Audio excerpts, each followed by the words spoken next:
Looks gonna be my Hustle harder, they said. You get a crystal.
Hello guys, welcome. Hope you all are doing well today. We are going to start the Great Wall. By start, I mean trying to develop a concept. Isaac, Django, good to see you guys. Hope you're both doing well today. So, you guys are probably pretty curious, what am I doing right now?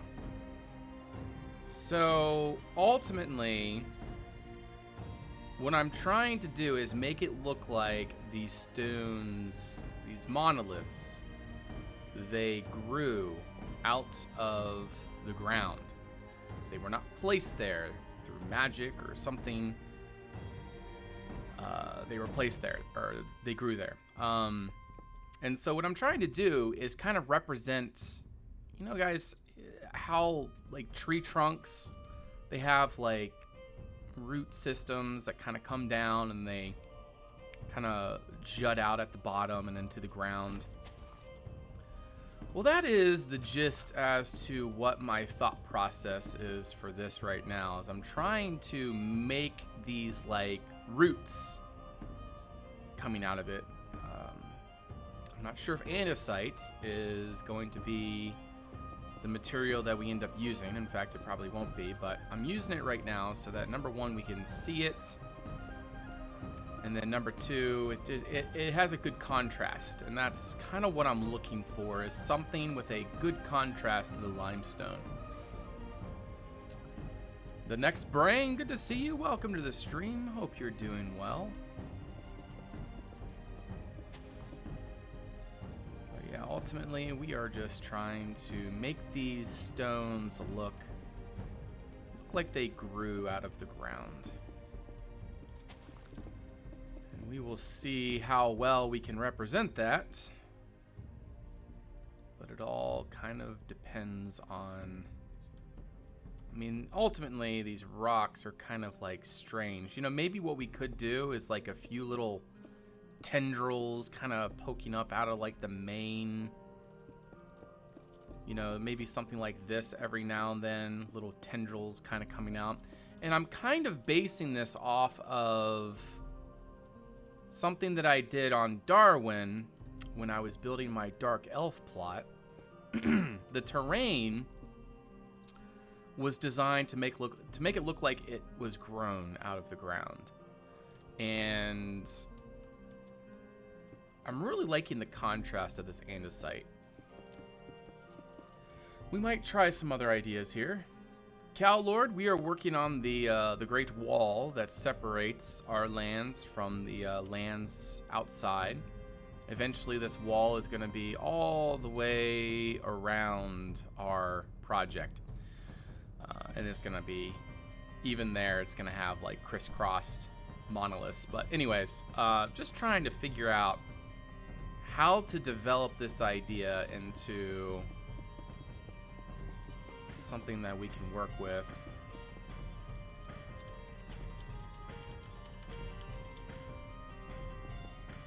But yeah.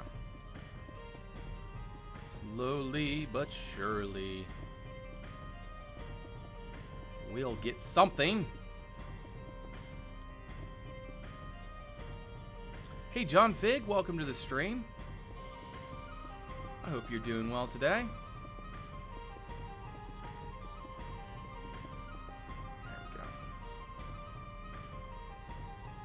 And then I'm thinking we can probably have another one of those little tendrils kind of poking up this way.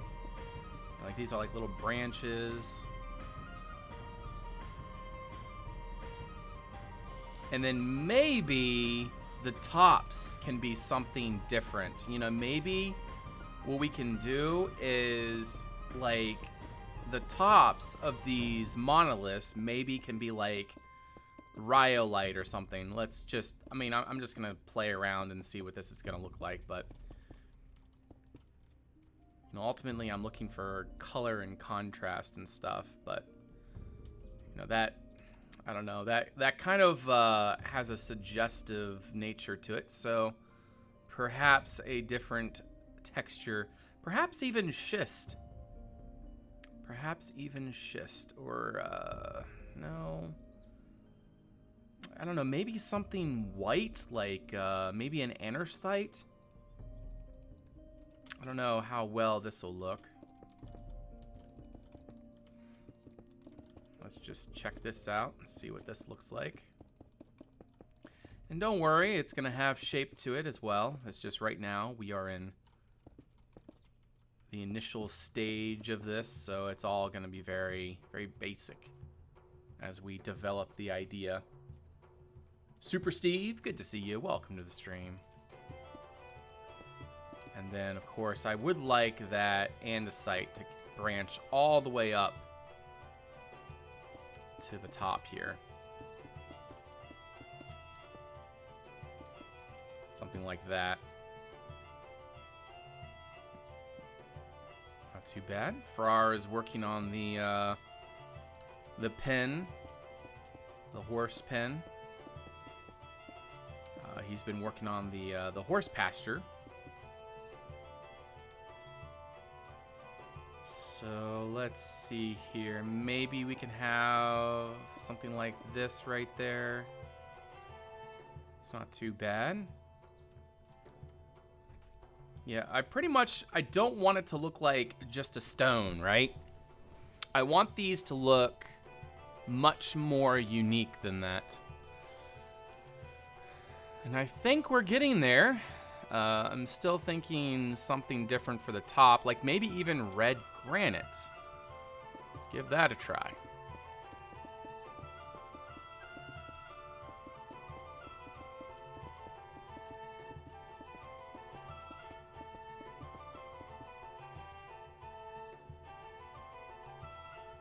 That's not too bad. What do you guys think? Well, any suggestions? Any ideas? I'm always open for ideas and suggestions. So if you guys have any during the design process, is it the time to suggest? You learn so much. I don't know about that. But I'm glad that you find these streams and what I'm able to do inspirational, in the least, I guess. But it's always good to have interested parties within the chat. Okay. The red, I do like the tip. It does make for an interesting look for sure. I do like the andesite. That has a nice contrast to it. Now, let's see here. I guess the limestone can stay as it is. That, or maybe we can even change it to granite, but I don't know. That just seems like that would be just too much work, I think. But overall color scheme, what do you guys think of that? And, you know, maybe we can even poke in a little bit of this darker andesite in the thicker parts of the veins. You know, something like that. Just kind of like wherever the junctions are, where the andesite branches out into different portions.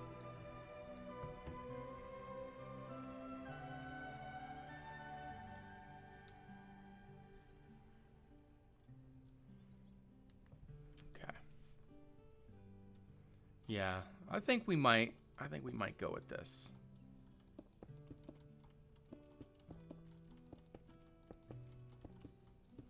Okay.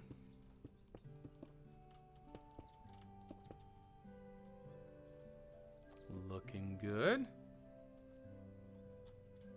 Yeah, I think that has a good flavor to it. And especially once we get this thing layered up.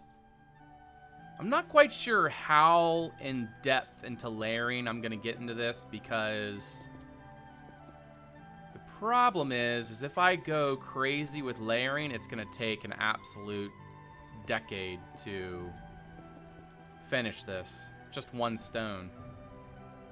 So I may just like half, like, you know, just half slabs and stuff. So that way we can consolidate the amount of time that we spend on this wall, because this wall is going to be all the way around our lands, right? Obviously, that is going to take quite a chunk of time, right? So perhaps the time would be better spent making it more manageable in how we do it. So it won't look as good as it could, but at least it will be something that we can realistically do. Like, for example, we'll just do a quick little example here. You know, maybe we'll just do stuff like this instead. Like, for example, that would be that. You know, maybe that right there. Let's grab one of these. So basically just half slabs everywhere versus otherwise. I mean, it ain't gonna look amazing. And I'm sure that there will be people saying, hey, I feel like you could do that better. Which I know I could. But I think I side with the people that would like to save time. Because that's where I'm leaning towards right now. Just save a little bit of time. Like right there can be that. Put those like that right there. Put you there. You guys like that. All right.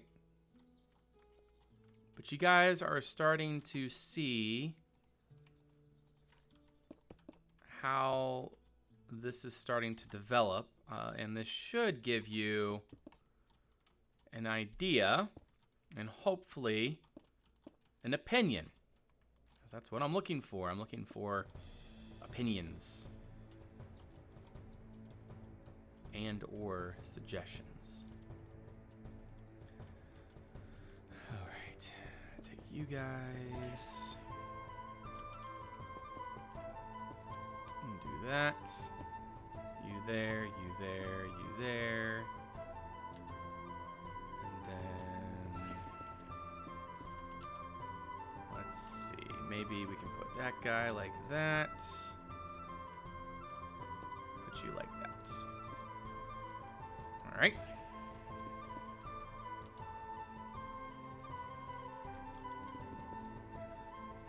But just, you know, like the quality of this would be so much better if I decided to put in all the extra time. But I mean, it's just a rock. Come on. I suggest I make dinner, then get online ASAP. There we go. I agree with that. Is always good. Yes, yes, yes. I think, you know, one thing I will do, however, is maybe put in a little bit of mossy stone here and there. You know, especially in the limestone area. And then we might even do something with the other bits as well. But, you know, especially, you know, that little spice of green. But the thing is, I'll be honest, a lot of this stone we aren't even going to see. Because there's going to be a lot of trees and stuff around here. And those trees are going to hide a lot of this stone, especially its lower portions. Now, that's not to say that, you know, we're going to have all these fancy Conquest Reforged trees. The plan is it's going to be very basic. But, I mean, it's all going to be custom, but it's going to be quite basic. Again, we're going back to, you know, it's just a border wall. You know, it's going to look nice, but it's not going to look as nice as it could if we put in a massive amount of effort into it. Yeah, that little bit of mossy stone really brings out some nice little color in there. But, you know, again, I'll say it again, we're really not going to see much of that.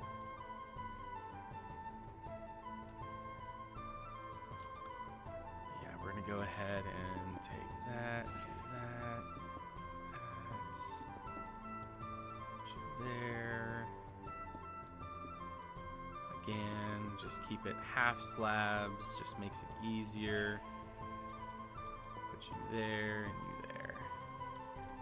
So like that pretty much is the synopsis. You know, and we'll do these every now and then just because, you know, it just works for those areas. Maybe I can grab that. That there. I'm assuming that's all andesite there, so I'm just going to go ahead and do that all the way up. In fact, I think we're going to switch to vertical quarters, and we're going to do that. Yeah, there we go. So that doesn't look too bad. I'm starting to get a good vibe from this. And that is, unfortunately, a slab there, so maybe we can do this instead. Yeah, that helps to transfer it over a little bit better. Put that there. Yeah, that looks a little bit nicer.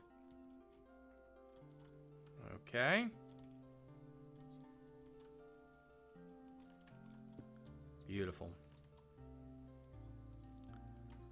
Put you there. And then we're going to go ahead and do this. And that. Right. Bring you right on up to there. Yeah, that helps bring that in, which is something we needed. Beautiful.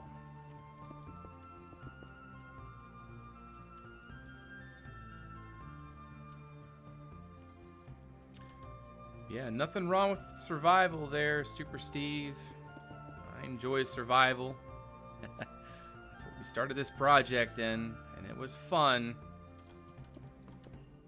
But, yeah, there just comes a time where it would seem to be a little bit more efficient to spend our time in creative instead. Especially on a project like this, you know, where 90% of the time, you know, it's such a large project, and I'd rather be spending my time getting stuff, you know, building stuff than, you know, harvesting resources and things, and it becomes quite tedious, if you catch my drift.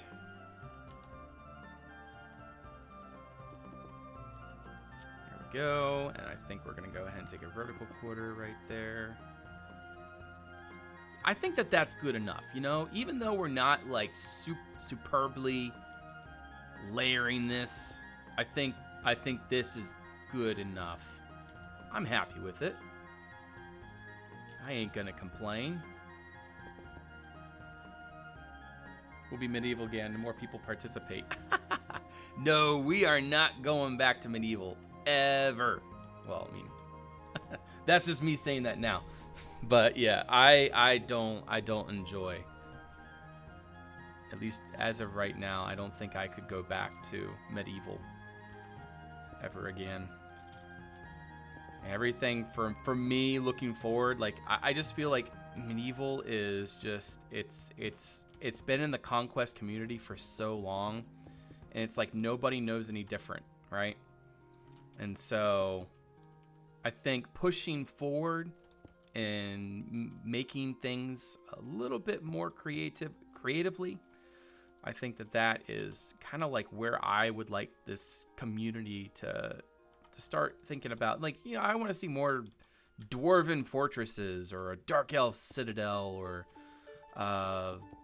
you know, if we really have to go realistic, let's say something Middle Eastern, or even like Troy or something of that nature. Only Xbox Play with the new Bedrock version. Nice. Yeah, the Bedrock, it's really good to finally see Conquest moved over to Bedrock. That's a huge step forward for the community. I am sorry that it costs you money, though. I know that must seem quite unfair, considering we and the rest of the community, we don't have to pay. But I hope you understand the reasonings. The Conquest devs, they want to start making some money so that they can focus more of their time on making this product,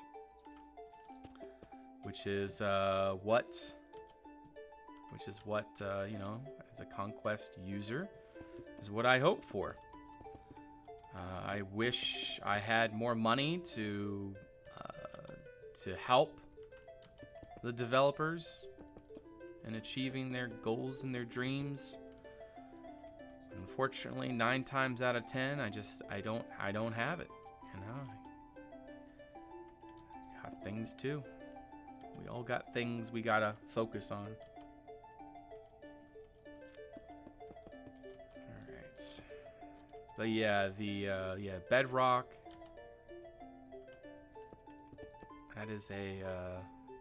That's a very nice addition to the community for sure. Makes me very happy to see that. There we go. Yeah, I'm getting pretty happy with this. This is gonna look pretty nice. The one thing that I am maybe leaning away from is maybe Okay. I have an idea. Now, will this idea work? So, what I'm thinking right now is perhaps the limestone is maybe a little bit too mossy, but at the same time, I don't really want to mess with it. At the same time, I don't really want to mess with it. What do you guys think? Yeah, I don't know. Let's just keep going. Let's just keep going. I don't want to overthink this. I feel like if I overthink it, then I'll end up having to redo it again. And I don't really want to redo it, especially, you know, tear this rock down and, you know, redo everything. So I think what we're going to do is we're just going to keep going. We're just going to keep going. It'll be okay. We'll get it. But yeah, I think that this is turning out quite interesting. Of course, there are flaws, as you know, all things usually have flaws. That is, in fact, the nature of things. However, I am sufficiently happy with the product. Again, I'm just keeping things half slabs. I am not going to overcomplicate this. I refuse. You know, like for example, the walls of the fortress, I wouldn't say I overcomplicated that, but that's definitely something that I put in a lot more time and effort into to make sure that that was properly layered. But this, I ain't doing that. I ain't doing that. Alrighty, see you soon there, Django. Alright, put that right there. And maybe bring that out a little bit. Very nice, very nice. And then something like that. Beautiful. Yep, that's what we want.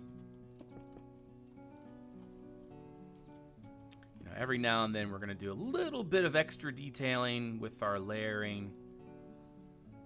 But 9 times out of 10, we're going to keep it quite simple. So how's everyone's day today? Anyone doing anything fun? Any exciting plans to share?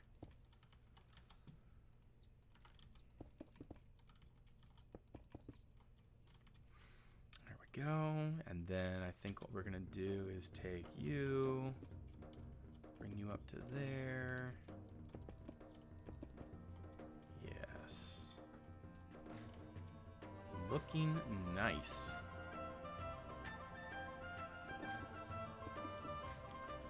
Gonna keep that flowing. You know, again, we're not even gonna see any of this down here. This is gonna be so deep under foliage down here. Like, we're gonna have like trees and just all kinds of like vines and stuff just all over this area. I think that maybe you'll see this side because there's really not that much room here, but like here, for example, this will all be nice and thick, and that's why there's this like pretty decent barrier in between where we're building and the wall, because this is gonna just be absolutely thick with foliage and stuff. So when you're out here, basically the only thing you're gonna see of the stones is the tops of the rocks, and then that'll be about it.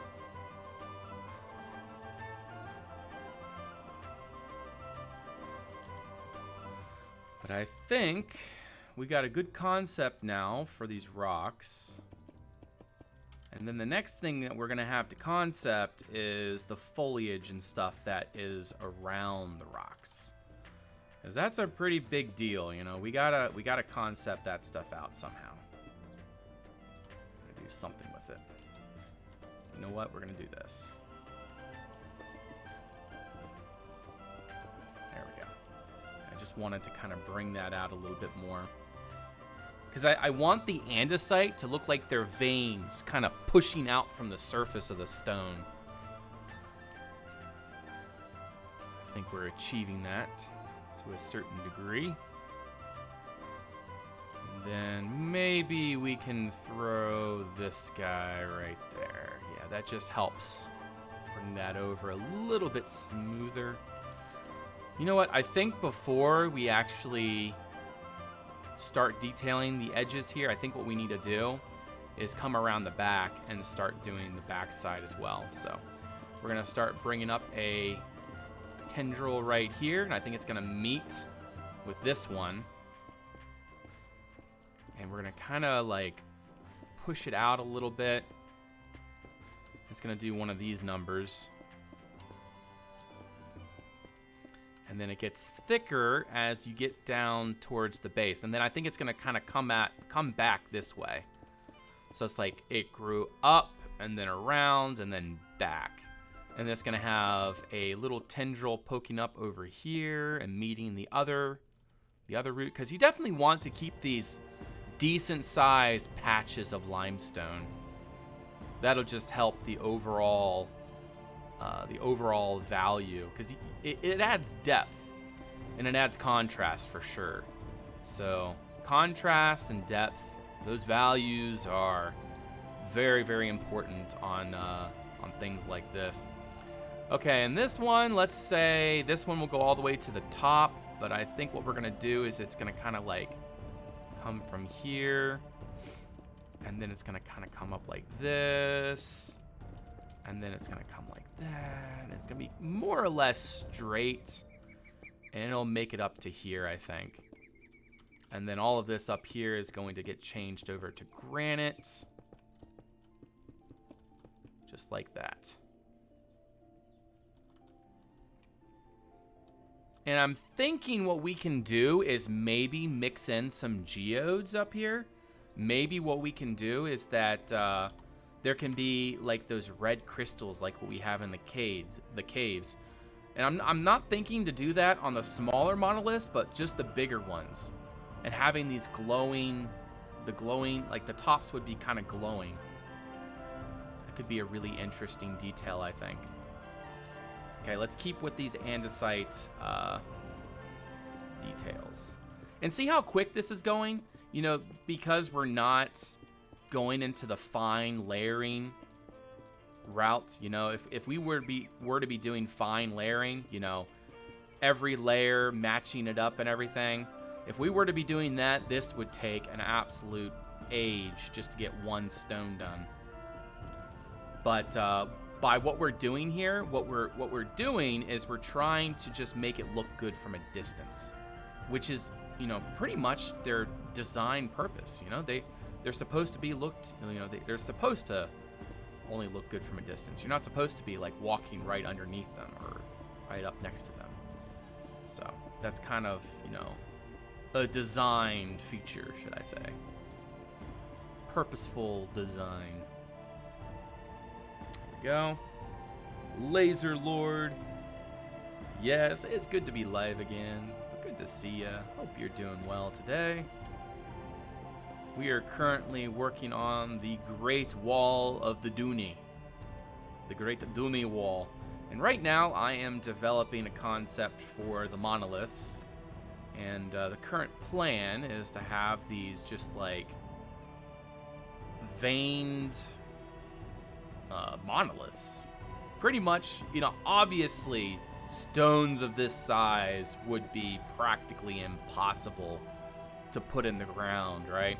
So my thought is that these were, through some sort of magic, were grown out of the ground and given life. So perhaps, like, just like a tree or like a plant, perhaps each of these is a living organism of sorts. So that could be an interesting lore point, possibly. We'll see, though. That's like one of those weird little lore points that, you know, it doesn't really necessarily have to be in the lore or anything, but just helps believability, I guess, for, you know, why it is as it is. Because they are quite strange. I mean, it's a very strange feature. Can't deny that. It is a very strange feature to have these giant rocks with veins in them.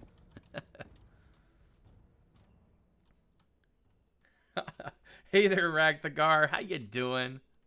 Welcome to the stream. Yes, exactly. Magic answers all. Alrighty, decent enough. I'm gonna say that looks good. Alright, so now what we need to do is make sure that connects. That's connected up there. Very good. And then we're gonna go ahead and take some of this mossy stone, and we're gonna get in there. More or less, this is a good contrasting feature. It really helps bring out the overall values of what we're trying to do here. I'm thinking that I'm gonna try to focus this mossy stone around the edges for now on versus like putting it in the center. And the reason for that is, again, for contrast value. So like, you know, I'll put the majority of it on the bordering of the andesite. And we'll see what that looks like. Maybe it won't look very good. Who knows? But at least we'll give it a try, see if it works. If it does, we'll just keep going with it. I'm liking it so far. I feel like doing this method where it's just specifically bordering the andesite and the ground, the outside of each of these sections, I feel like it just keeps the texturing a little bit more organized. And I always prefer organized texturing versus random. Random texturing can lead to very messy results. And I highly suggest not random texturing, because that can, it just looks very messy. So I try to advise against it where I can. It also look interesting that the stone were formed from liquid that solidified. This is true. This is true. And, you know, we kind of, I mean, it kind of looks like maybe it was a liquid. Something that rose out of the ground, you know. And you can only imagine, like, maybe this thing goes, like, just as high as it is underground. Deep underground. And then, you know, perhaps enemy army is trying to siege the Dooney, and they're trying to get through, and they want to sap underneath, and then they hit the boulders, and then obviously at that point they get probably incinerated by whatever magical powers are within the border of the Dooney lands. Because the idea is that this is an impassable barrier. This is like Narnia level defensive capabilities. Basically, if you attack this wall, the great thorns and the trees and the things that are within the wall would like shoot out their roots and their spines and whatever, and it just would rip up the land and pull the army underground, suffocate them and rip them apart. Gruesome, yes, I know, but you know, we gotta make this seem like an impassable barrier. It is protecting something. And I'm thinking the temple will be kind of like a focal point. By the way, last night, what I did last night is I added in all these apple trees all the way along the borders of the fields. Thought that adds a nice little bit of detail there. Like a very rocky iceberg. Exactly. And then we also added in a wine press. So basically the people that would be up here, this would be full of grapes. And then they'd be stomping all over the grapes, and the juice would channel down through there and then lead into this vat here. And then all those juices would be then cleaned up and then put into these amphoras, which would then be transported up the hill and into the winery, where they would be then processed into wine. I have my own style and try to use the pack to make it better. Exactly. You know, that's exactly it. We all have our own styles and ways of doing things, and that's what makes Minecraft such a fun and interesting thing to use. I've been as long as I've been using this, it's just been nothing but it's just been a really good experience. Conquest especially, you know, we're able to use Conquest and make some really cool things with the textures that we are given. Hey Proprio, welcome to the stream. Hope you're doing well.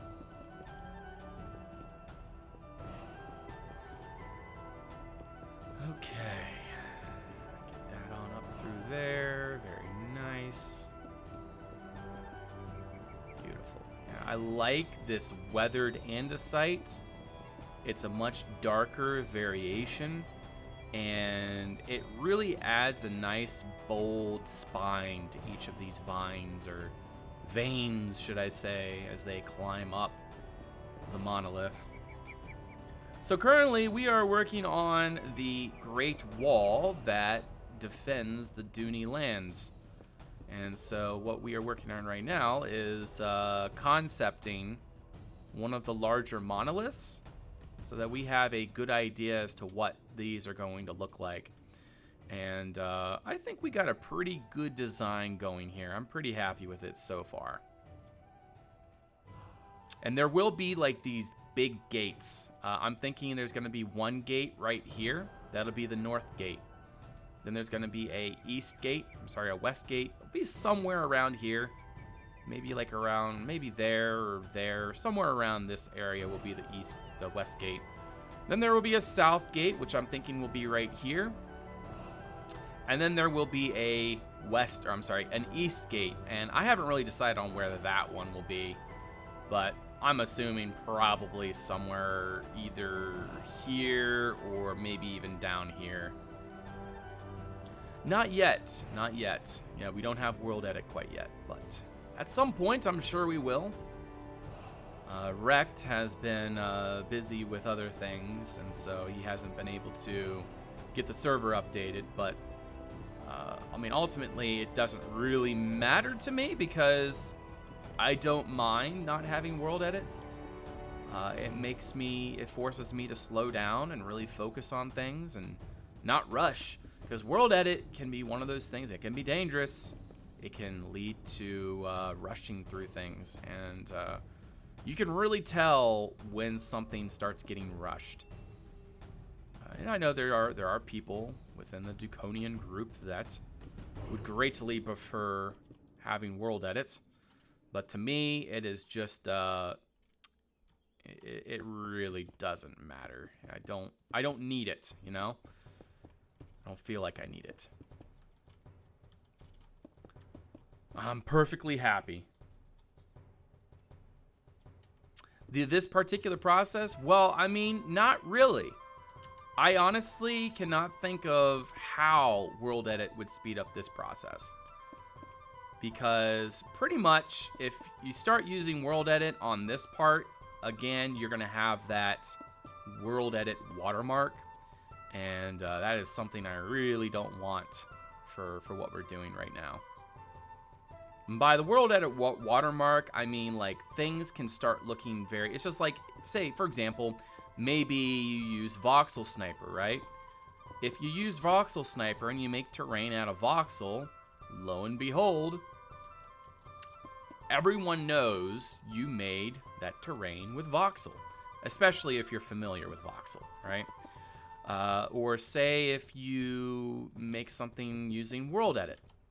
Everybody knows you made that terrain with World Edit. Every tool has kind of like a watermark on how you build things and how you do things. And so by building it by hand, you get to avoid those watermarks for the most part. It's like how the Unreal Engine sometimes... Yeah, exactly, Itchy. By the way, good to see you. Haven't seen you in a long time. Welcome to the stream. Not the half vertical slabs, for example. As far as I know, I mean, you technically could do a masking operation for all that, but again, it's just not worth it. Just checking in. Yes, yes. But it's good to see you. I hope you're doing well. All right, so we're going to take Again, we're not really going too crazy with this. I'm just throwing in some blocks and getting it to a relatively decent point where I'll be happy with it. Again, we're only keeping it to halves. I am not doing the fine layering for something of this size. Okay, that's not going to work. Maybe we can do that.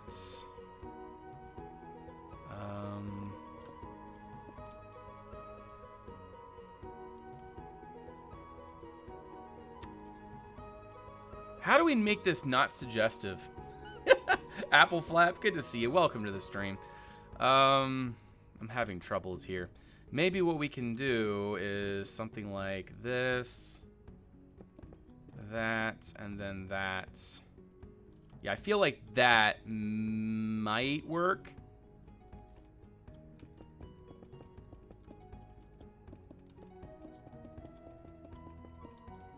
Maybe.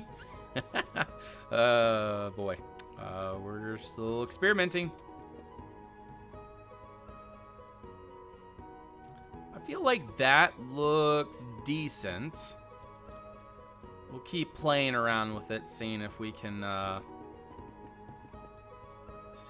make something out of this. It requires trial and error. As pretty much everything does. There we go. That's just how it is. Yeah, I know in Xbox you just don't have the option either. You don't have the nice fancy tools that we in the PC race get to enjoy.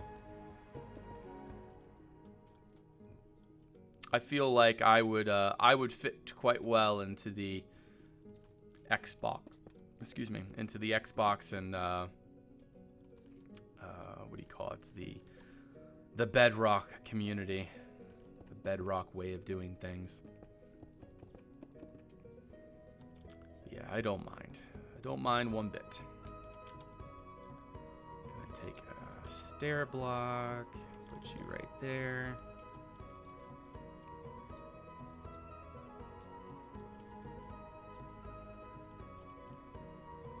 All right.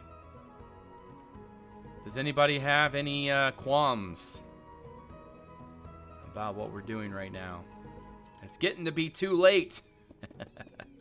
This is why I asked you guys early on if you had any suggestions or ideas. But we are almost to the point where it's going to be too late for any ideas or anything. All right, put that there. But if there's any ideas for improvements or things that can be done to make it even better, I am up for said suggestions. Alright, we're going to take this guy, we're going to do that, and that. There we go. Pretty good. Frar is working on a little barn here. Go ahead and take that out.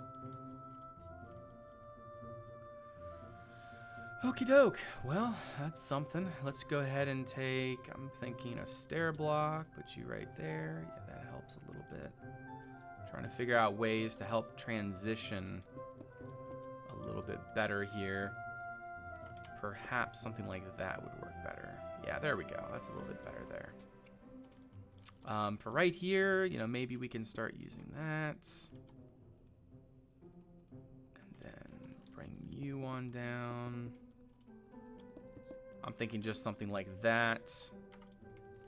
Take you like so. And then this is going to need something like that. Coming all the way down. Okay. Maybe something a little bit different. I'm thinking we can do that. Yeah, there we go. Because if you just have one long straight line like that, it looks a little bit, you know, unnatural.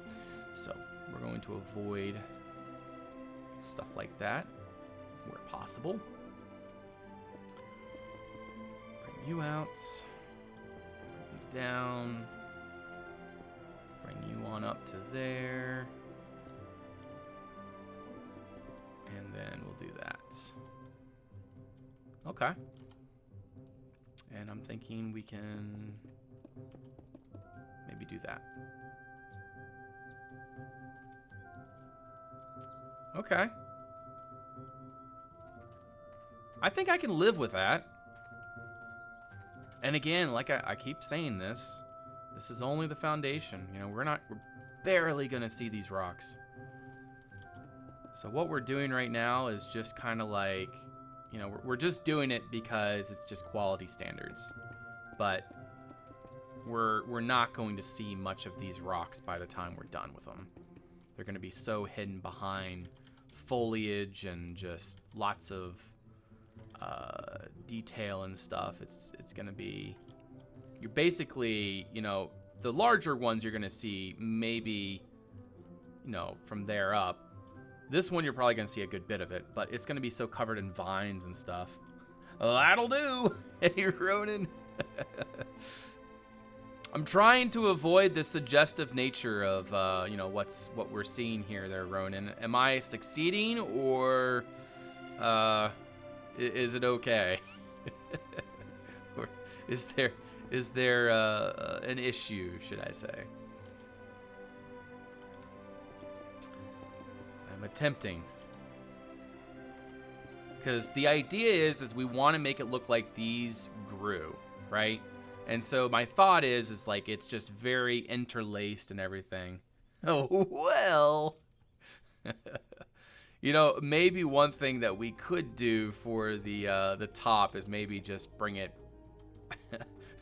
maybe just make it back into what do you call it?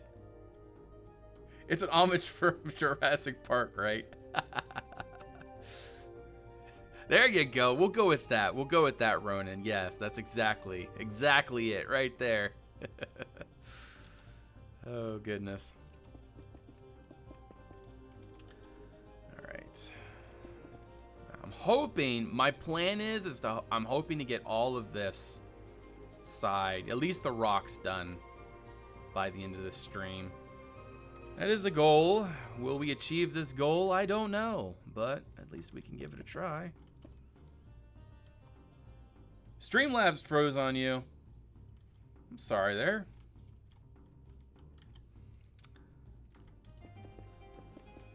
What happened? Like Streamlabs, like it froze on you. Windows 11 compatible. Oh, you have Windows 11. Oh, okay. I see. I was like, what should I be worried about? Is it something that's going to be coming across the system? Is it going to affect me now? Yeah, I got Windows 10, so hopefully I won't get that same issue. That sucks. I hate that. Like right in the middle of something, you're in the middle of building, you're concentrated, and then a technical error happens. It's just the worst. It is the worst. All right. Put you there, and then we'll put this guy like that, and we'll do that like so. Okay. I'm regretting it. Yes. Whenever there's a Windows update like that, I generally always try to wait a good long while for all the bugs to get sorted out. Like usually I no less than a year. No less than a year. From when they first release it. So that way, all the people that get suckered into getting the update get to take care of all the bug reporting and everything. Yeah, I don't like doing bug reports and stuff. Thought I waited long enough. Yeah, that's Windows for you though.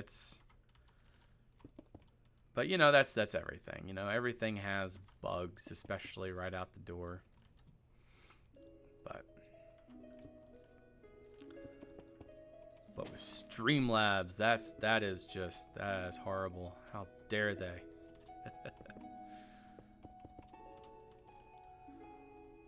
All the Microsoft garbage, so who knows? Yeah.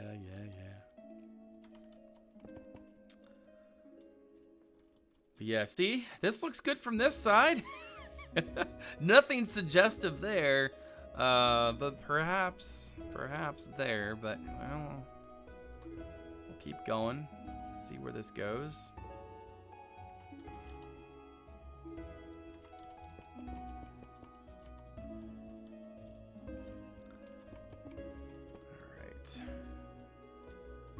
To make this switch to EVA. Make this switch to OBS.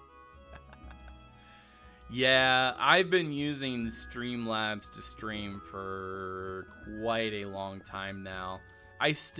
Funny enough, I still record using normal OBS. Normal OBS is my recording software. And then Streamlabs is obviously my streaming software. I know I can do both on the same, but I just don't like switching profiles and everything. I get too annoyed with all that. So I still have OBS, and if it came to it, I could technically still stream on OBS, but yeah, Streamlabs just seems to be a better streaming software for sure.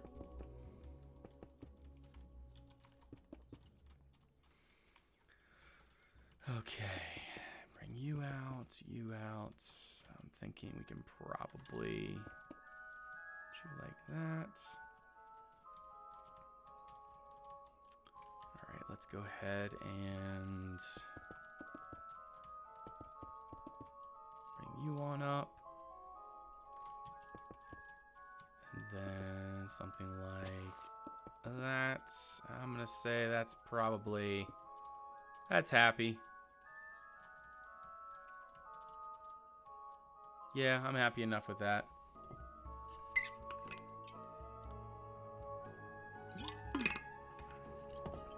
A good color flow. You like the color flow? The weirdness of it? Goodness. Frar, I keep getting stuck in your daggone barn. Come on, man. But yeah, yeah. Gradient, yeah. Okay, let's see here. Let's keep going this way. Pop this in right there. Good enough for me. Brain is fried. Yes. I know how that is. 9 times out of 10, my brain is about the same way. Fried. But we keep chugging along. Keep building. Stay inspired. Yeah, and that's something that it's kind of surprising me, even as I've been so inspired for this project. It's weird almost. Like I generally do not have this level of inspiration for something, but I've been so inspired for this, and I think I know the key. It's all or nothing. I feel like if I were to take a break from this project, I don't think I would have the energy to come back to it. And so I guess that kind of scares me.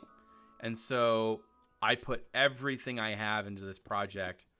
And then that's why I've been so inspired for it. It's just kind of oxymoron, But I guess it's just the way it is. All right, pretty decent. That's all flowing. Let's see. This is not flowing yet. Then don't stop. Exactly. Don't stop. That's the way you do it. Yeah, as soon as you stop something, I feel that's when you lose inspiration.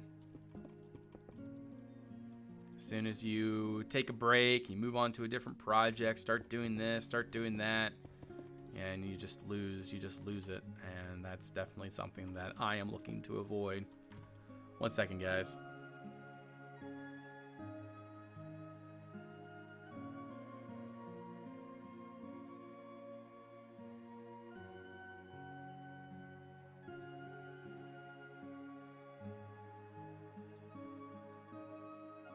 Sorry, guys, I'm back. Django has joined. There he is. So yeah, Django, if you want to build something, just pick something. We talked about that little dungeon or burial thing west of the village. But if you're more feeling inspired for maybe making a little bit of nature, I'm sure there's a lot of stuff like that around. Yeah, there's a task list over here. So if there's anything that interests you, go for it. There we go. Take this guy, pop you in. Take this guy, take you down. All right. Looking decent enough, I guess. It's coming together. Love the treasure hoards. Oh yeah, you're checking out the council chamber, the war council chamber. Yeah. Yeah, I'm quite happy with how that all turned out. Yeah, but you got to agree with me, Django. That's a really good spot for the War Council. It's just a good location. Like everything just works with it. I'm very, very happy with that. Okay, let's see. Maybe we can take you, put you there. And then let's take this guy. Sometimes it just helps keep you focused when you're talking to yourself. Well, at least talking to myself. There we go. Put you there. And then I'm thinking we'll probably break it up a little bit and do something like that. Razor Dawn, good to see you. Welcome to the stream. It's getting real bad, so I'll catch the next one. All right. Hey, Isaac, have a great day. Or night. Actually, a night. Have a great night. Actually, no, day. You're 4 hours earlier than I am. But we'll see you around, man. Thanks for stopping by. All right. So, Razor, I don't know the last time you made a stream or not, but I'm not sure. I'm not sure when's the last stream or what's the last progress that you saw. Yes, it is. Yes, it is. Did we start, like, were we working on the mill? I think I remember you down here. I think I remember you joining in while we were working on this project. But I can't remember specifically, but I have like a vague memory of you being here. The main village. Okay, oh goodness. Well then, there's a lot to see then. We're almost done episode 3. Episode 3 is phase 1. Phase 1 included these farms, the mill, that whole creek, the pastures, the market area, the fortress, the docks, and now we're working on the winery/vineyard. Yeah, I can do a quick tour. Sure. We're gonna start back where we started, and that is over here. I'm not gonna do a little atmospheric walk. I'll just show you guys the overall idea. So this is where we began, and we went clockwise around the village. Had just done her cool house. Yeah, she actually never finished it. A Fish Without Fins finished that. But yeah, the village is done. That was all done in survival, but we've switched over to creative now. So the fields, right now, the idea is these fields are going to be part of the Grand Homestead, which is going to be over here. This is going to be the KoC Great Hall. Anyways, doesn't matter. But there's going to be a bunch of fields over there, and it's all going to fit in eventually. Coming over here, we have the mill. That's what this is. This is based off of Fish Without Fins style that he started with in Dun Caledon. But we got a nice little mill here. I think that turned out very nicely. Very happy with that. We're going very fantasy with our style. Then, of course, we got our pastures, and we got lots of little details around. We got this sort of like ritual tree down here. Coming up, we got pastures. Down here is where the oxen would be, and then the These top pastures would be for horses. This is the livestock homestead. They got a couple little barns. This is the barn for the oxen. And then this here is the barn for the horses. It's all done. Everything's finished. No stone is left unturned. Got a little well right there. Hey, Barbie on LSD. Yes, it's good to be back. It's good to be back. We got a gong pit over here. This is where all of the poo from across at least this part. There's probably going to be some more gong pit stuff going on around the lands. Y'all have some brave roof curs. Yes, yes. But yeah, this is the gong farmer here. Coming this way again. This is another horse pasture here along the creek. This here is the market area, and this here is a waystone, or a magical and ancient, like even more ancient than the Dooney. Has been here for a long time and is a focal point of magic in this world. But yeah, this is the marketplace that is built around it. So pretty happy with that, how that turned out. We got a little bit of everything in there. Coming this way, we have more little gardens. So the people of Dun Caledon, or Dun Caledon, they would be the ones that would be taking care of all of these farms and fields here. But yeah, that is the overall idea with that. So there's not like a specific homestead that's in charge of all these. This is all taken care of by the people that live here in Dun Caledon. This is the fortress, Rath Amuroth. It is an ancient fortress that was built here before Dun Caledon. What was before Dun Caledon was destroyed by the KoC, who are the warriors of the Dooney, because the Kellics and the Aeliad, in rebellion towards the KoC's draconian leadership at the time, they rebelled, and then as a result and consequence, the village that is now buried underneath Dun Caledon was destroyed. And then when the Duconians came, about 40 to 50 years ago, they brought culture and peace and prosperity to the Dooney lands. And then that's when Dun Caledon was made, and the Great Council of Elders that combines all three the major classes of the Kellics, or the Dooney, should I say, were brought together. And so there are, I think that there are, yeah, there's 4, 8, 9, 10, 11. There's 11 chairs in here, each one representing major leadership roles across the Dooney cultures and lands. The Draconians are cultured? Yes, yes, to a certain degree. But yeah, this is the fortress. So, and that's why it's a different architectural style. It's kind of based off of, maybe Mesoamerican, and then of course you got some tendencies of the Celtic Baroque style that you would expect in Scotland or Ireland, or just in that overall area. But yeah, coming in here, we got a rolling stone. I really enjoy these caverns down here. This was a really fun little bit. We're not going to explore all of it. Piss your culture down. Exactly. But yeah, we're just going to walk up through here. I'll take you guys up to the fortress just so you guys can see it. This here is an underground reservoir where the, this is the water source for the people that live in the fortress, or especially during wartime, they'd have some water down there.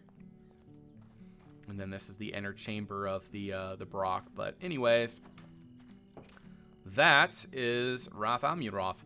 And then, of course, one of my favorite parts of the build is the docks, which, of course, is the reason for Dun Caledon. It is, in fact, a fishing village, and it's a very small lake.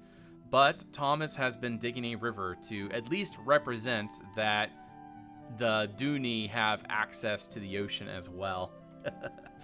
Azrea, welcome to the stream. Good to see you. But yeah, this here is a Duconian boat heading out to sea. And then this here is the dockyard area where, of course, all the fishing operations would take place. Over here we have a boat maker, and yeah, so that's that. And right now we are working on the vineyards and barley fields for the ale making slash wine making area. And then of course all the way around our lands is going to be the Great Wall, and this Great Wall will protect us from the evil raiders and things without, outside the lands. So anyways, that is an overall tour of our project. But it will all be very clear and concise on the episode, so be watching for that. I'm thinking we'll probably have that released, I'm gonna say maybe early September. It looks like we're probably gonna be finished this section, I'm gonna say middle of this week, or not this week, middle of next week. And then that's when I'll start working on the episode, and then hopefully get that released and situated. And then there will be, of course, the in-depth tour of everything, and we'll just be much more concise. Because, right now I just kind of showed you guys a very basic idea as to what's going on. But trust me when I say this, there is a lot more to see. There's a lot of detail. And that's kind of the watermark of the Draconian projects is we don't cut corners. That's something that I'm really trying to push into the mindset of this group is, we don't cut corners, but and that's kind of where the detail comes in is, a lot of the times, a lot of people will be, well, let's save time and do it this way instead. Whereas what I'm trying to do is push a more thorough approach. Yes, I am actually. I already have episode 1 and 2 up on the channel. And then, like I said, episode 3 will be released, I'm going to say, like I said, somewhere around early September. Yeah, it's August now. Just making sure I'm getting my months right. It's so easy to get turned around sometimes.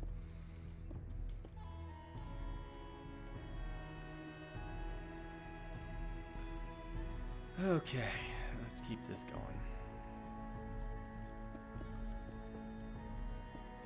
But yeah, that will that's kind of like the purpose of what we're doing here is, it's more, I'll be honest, uploading it to YouTube is more for me than it is for you guys, because my goal is to, number one, produce videos that I would like to watch myself, years down the road. Like, say if, a year down the road, I want to see what I did in the past. I want to be able to watch a video and it to be easily watchable, something that I can open up and really be interested in watching. And number two, I want to make videos that I would not be ashamed to show my family. So I kind of like a very cinematic, very open third person view, the voiced over stuff, something that, for example, if I were to show if I was just walking through, my family would have no interest in that. Whereas if I do it cinematic, in the style that I have been doing, it's something that I've been showing my family, and they're actually quite interested. So it's something I try to focus more on for my channel. Yeah, the cinematic approach definitely has a nice feel to it. And again, it really is. It's something that's watchable. It's very easy to watch a cinematic style of video. Okay, so I'll put you there. Maybe we can take this guy. And then let you know you'd like is basically the good standards of standards. Exactly. Yeah, I'm not even fully detailing this rock, and we've already been spending all this time just on one rock. This is gonna take some time, but that's okay because I ain't cutting corners. But the idea is once we get this properly concepted, and you know, things are really moving along, we'll have other Duconians working on this as well, and putting in, you know, their own sort of styles and things, and making each of these rocks just feel very unique to each other. So that'll be fun. But like right now, the other Duconians, like for example, Frar's busy with the nature and the streams and things. But yeah, there's a lot to be done, but it's really not going to take that long. This section's flying by. We've already gotten, you know, I'm going to say half the section. Nah, not half. Maybe a third of the section done. You would probably watch it anyways. Yeah, well, I appreciate that. Feel better about making that style than talk through type. Yeah, and see, something for me is I don't really do well with impromptu conversation. So like coming up with little, you know, snarky remarks and things like that. It's not really my style.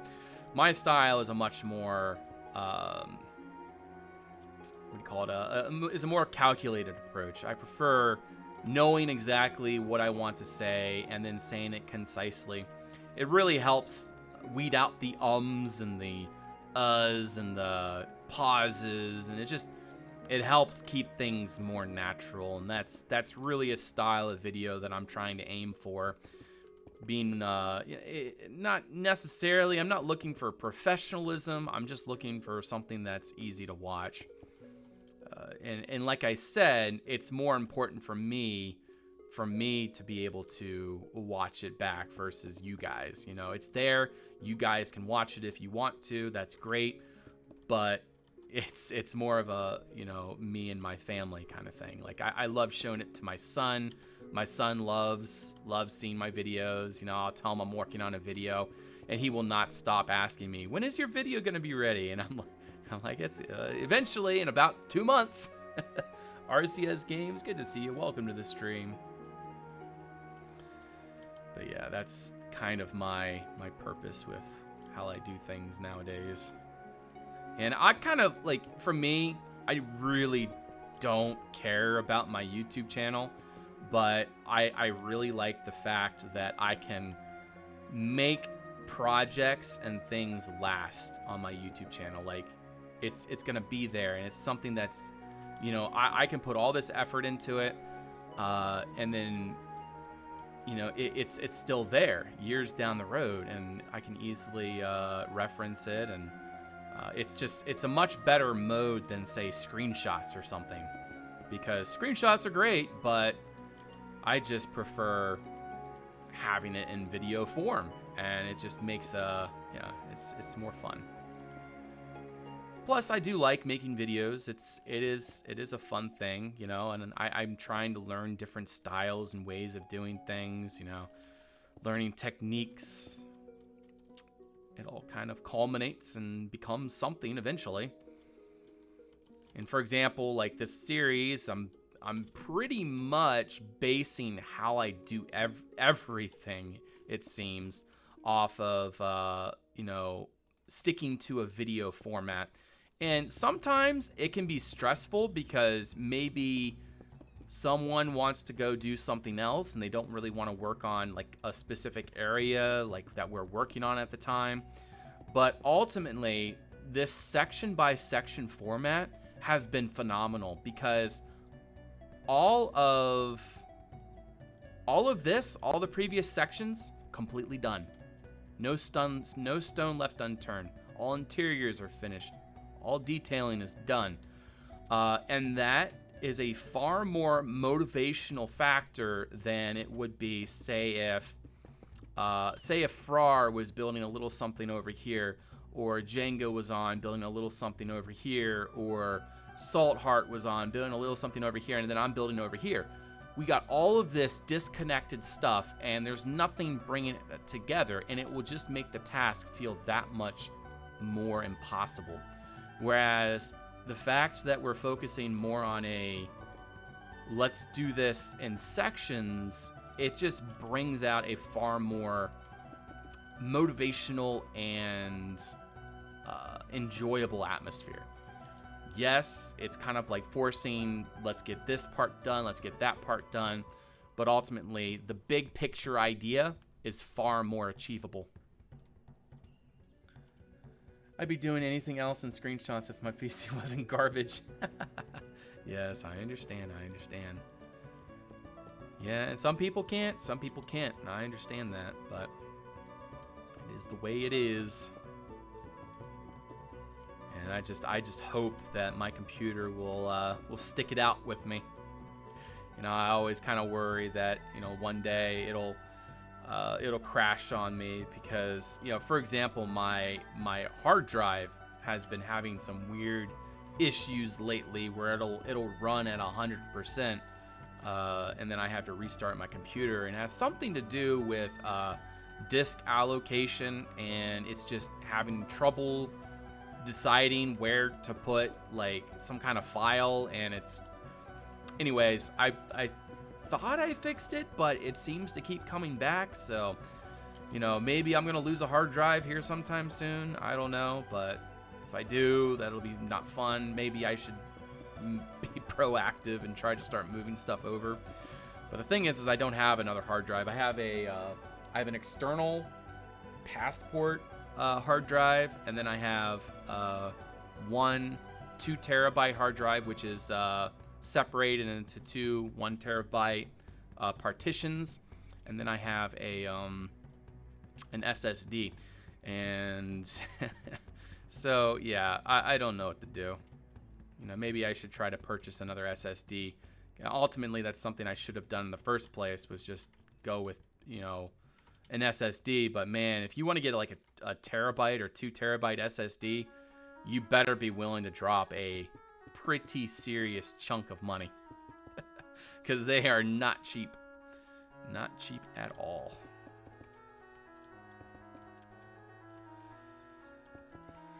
It's always a thing.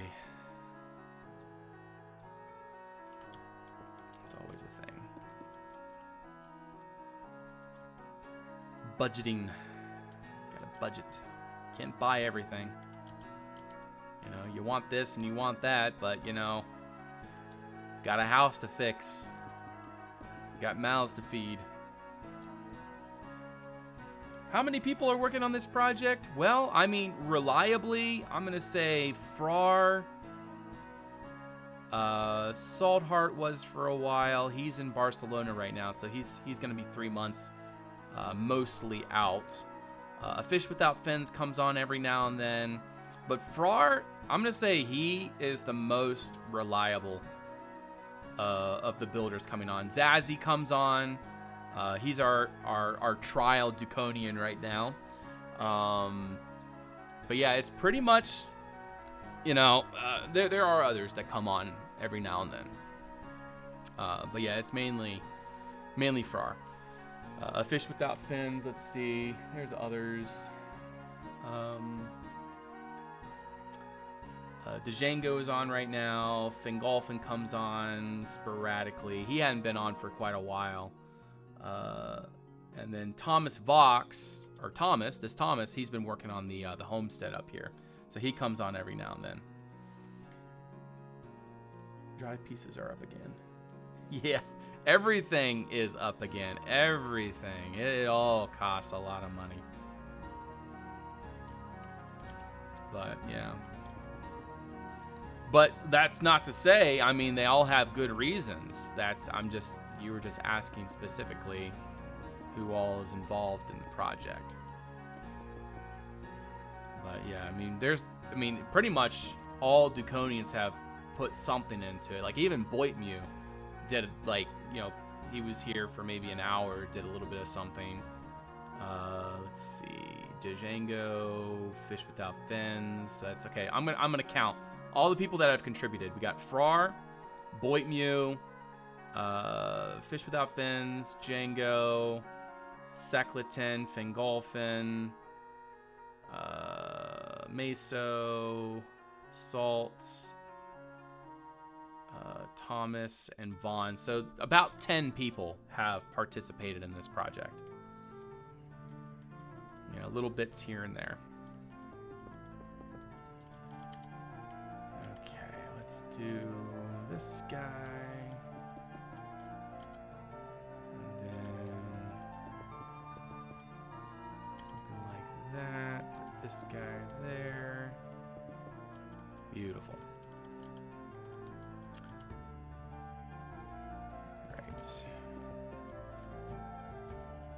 Yeah, I'm pretty happy with that. I don't think that's gonna really... It's not a problem. I do think we need to do this here, though. Yeah, that's a little bit better. And then we do need to add a little bit more right here. There we go. Yeah, it almost feels like, you know, even though I've really toned down the overall plan of these rocks, you know, I'm pretty much making them very basic. It still is taking a good bit of time. But then again, these are the large rocks. There's 1, 2, 3, 4, 5 large rocks. The smaller rocks are obviously not going to be this resource intensive. The bigger rocks, you know, these big monoliths, these things are each one of them is going to be quite a task.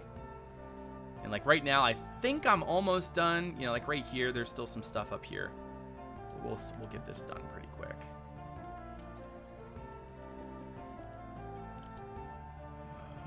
Let's do that. Yeah, Saltheart, he's in just his time zone is in a pretty bad spot right now, because in Barcelona around right now is dinner time. And so this is usually, well, sometimes is when I get on, but like during the weekdays, it's really hard for me to have any type of any type of getting on with him, because he if he gets on, it's more towards like the morning. And obviously in the morning I am at work, and I'm at work for 10 hours a day, so it's like it's very difficult for me to coordinate with Saltheart anymore. But you know, eventually he'll be back. He'll be back in the United States in about 3 or 4 months. So then we'll get him back and get another hand on the build. But yeah, when he was here, he was, you know, he's definitely put in a lot of work on this project. Saltheart, I'd say, is the MVP for sure. He's just been an absolute incredible, what do you call it? Incredible person, for lack of other words. But yeah.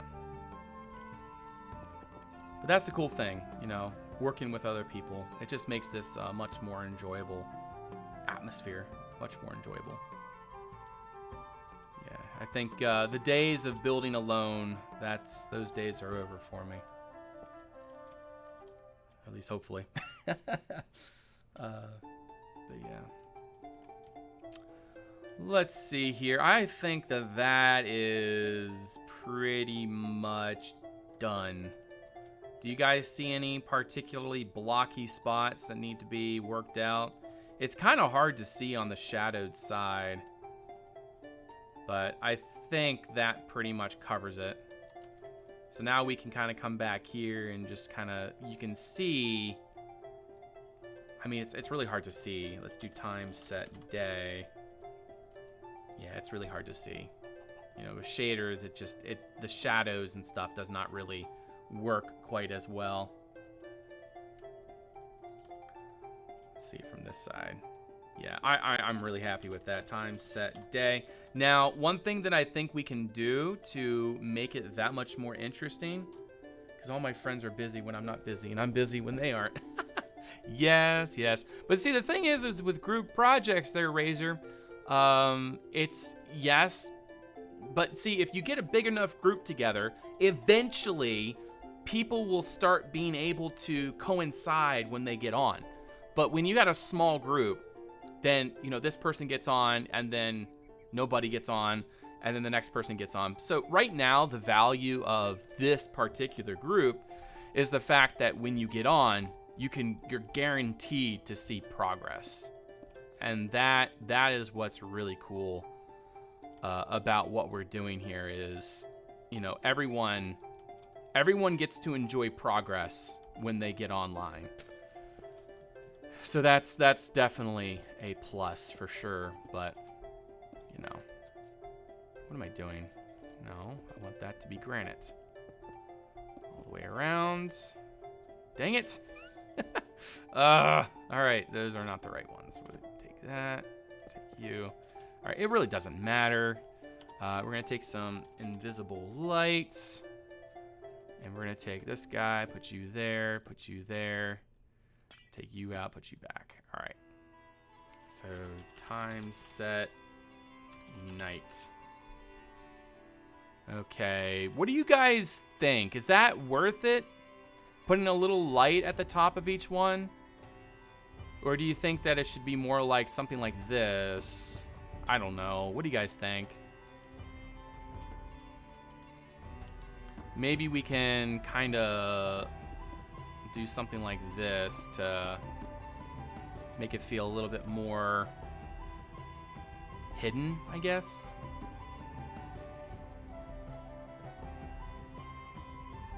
Well, no, I mean, it's not going to be every single one. It's just going to be the large monoliths. I'm not going to be putting it on the little ones. But my thought is that the big ones will each have, you know, and something that we could do is we could make these themed after the geodes.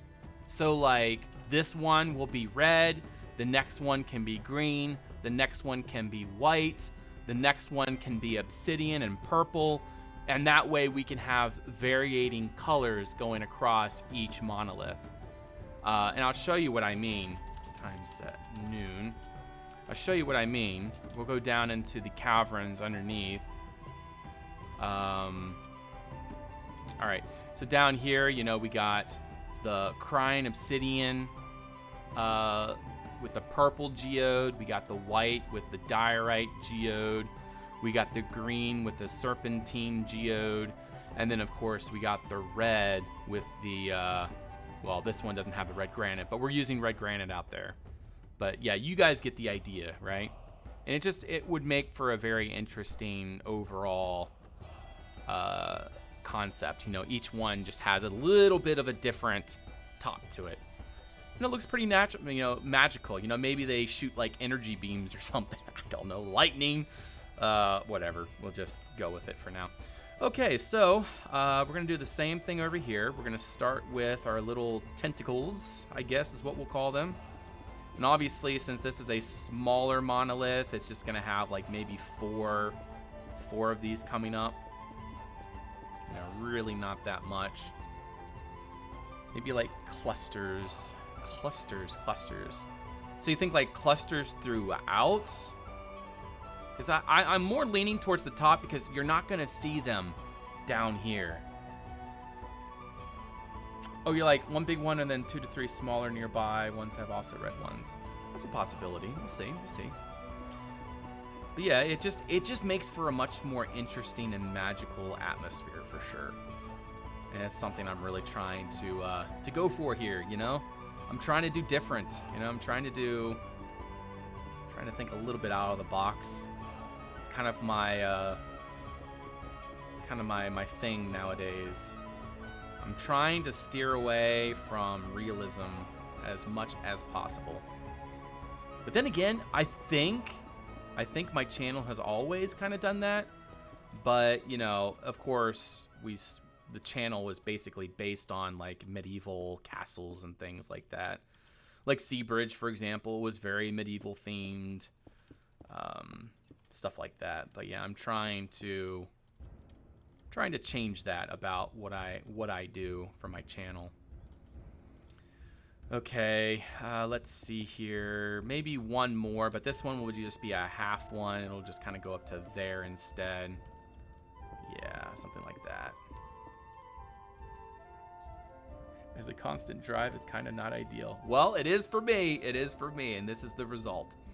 this is the result. And it is a much more creative process, because realism is something where, you know, if you steer towards realism, you're just constantly driving closer and closer and closer to realism, and you're just building closer and closer and closer to real life, which is something when I use Minecraft, I use it as an avenue to get away from it. So, I mean, the results speak for itself, Razor. I mean, what I'm trying to say is conveyed by what you see in front of you. I mean, I don't see a problem with it. It turns out, you know, it is a suitable avenue towards doing things. You know, you take realism, of course, but you bend it and distort it into becoming something quite interesting and unique. Yeah, I do take in real life inspiration for sure, but like it's not something that I'm going to be anal about, you know, to make sure that it all kind of fits into that sort of thing. Yeah. But yeah, that's and see, the thing is I rarely ever look at inspiration for anything. Like, I've gotten to the point where I just kind of know what I want to put there, and I guess it's maybe over experience or something, but like, for example, a wine press. I know how wine is pressed, so I just kind of built that. I don't know, you know, a boat maker, you know, I'm not sure if Farrar looked at inspiration for that or not, but, you know, I'm sure, you know, it's pretty straightforward. You got a boat, it needs stuff to make, you know, to make the boat. You know, everything has a purpose, you know, and that's something that we're very specifically doing. Like, for example, like each of these homesteads has a specified industry. You got winemaking and ale making up here. You got livestock down here. You have a mill right here. You're gonna have a potter right here. You're gonna have an iron mine slash not smithy, but smelting operation up here. Maybe even well, no, that'd be from water. We don't need that. A woodcutter slash carpenter here. A brine maker slash peat harvester there. You got wheat fields. Like, this is gonna be the main the bread basket. You know, there you're gonna have fish oil and net making here. So basically each homestead has a very specified industry, and it just makes for a more interesting overall idea. By squishing it, I think. Yes, I'm more of a beer guy. Wifey drinks the wine. Yeah. Okay, so we have little feet growing out of this thing. There we go. Just want to kind of develop it a little bit more. There's that. Okay, I'm going to say that's probably good enough. Maybe we can just do one little whoop-de-doo right there. Yeah, good enough. All right, and now we're going to shape it up. It's not going to look anything like it does right now. You know, obviously, once we shape it up, it's going to be much more rounded over. Hey, Wrecked! Welcome! Where's the Night Soil Men post? The Night Soil Men post? Uh-oh. Who are the Night Soil Men? Where's the Night Soil? Even if I know I can build a generic medieval house, it's still nice to have somewhere that's not just your brain for input. Yeah. Have a very fantasy style. Yeah, and that's something I really like seeing. I like seeing fantasy stuff. I like seeing, you know, and I guess I really lean towards color. Because again, I look at Minecraft more as a artistic avenue than I do a architectural, academic, you know. Some people will look at Minecraft as a way of recreating realistic architecture, and you know, that's really awesome. I have the greatest respect for them. But for me, it's more of just, you know, using colors correctly, using contrast and balance. And it's funny. Funny enough is when I was on my alternate account, I had posted a build in the Conquest Reforged Discord. And the funny thing was, he's like, that is the Dukon style. You know, he knew it was the quote unquote Dukon style, even though I wasn't Dukon at the time. And I was like, wow, is it that recognizable? But yeah, I don't build the normal, what do you call it? The normal style. It's just not the way I do things. I'm not an artist. No, I am more of an artist. I didn't say I'm not an artist. Did I say that? They take away everyone's poop. Yes. But anyways, you guys, I hope you guys kind of get the gist of what I'm trying to say with all that. You were doing the banner. Oh, yes. Well, I'm not that kind of artist. I'm not a, what do you call it? I'm not a painter. Minecraft is my medium when it comes to actually painting stuff. That was more of like, for example, like Kurgon, the whole time he was in chat, he was just constantly, that's not how you color, that's not how you shade, that's not how you do this. I'm like, well, this is my style, you know, this is what I do. But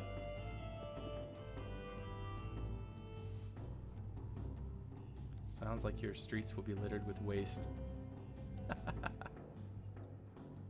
Yes, but he chooses to do some of it in MC as an alternative medium. Yeah, or like Rusty, for example, or I guess his new name is what, Jacob or something. Yeah, he's a fantastic artist. It's a lot of respect for him. Haven't seen him in a while. Is he still in the community? What is he doing these days? I'm sure you keep up with Jacob, don't you?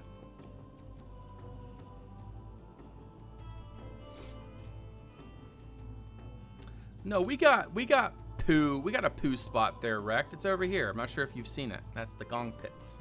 And we're gonna have several more of those. We're probably gonna have somewhere up here. We're gonna have another one somewhere around here, and then we're gonna have another one somewhere around here. I don't know. There needs to be someone somewhere around here. Probably like right there. Right at the base of that hill there.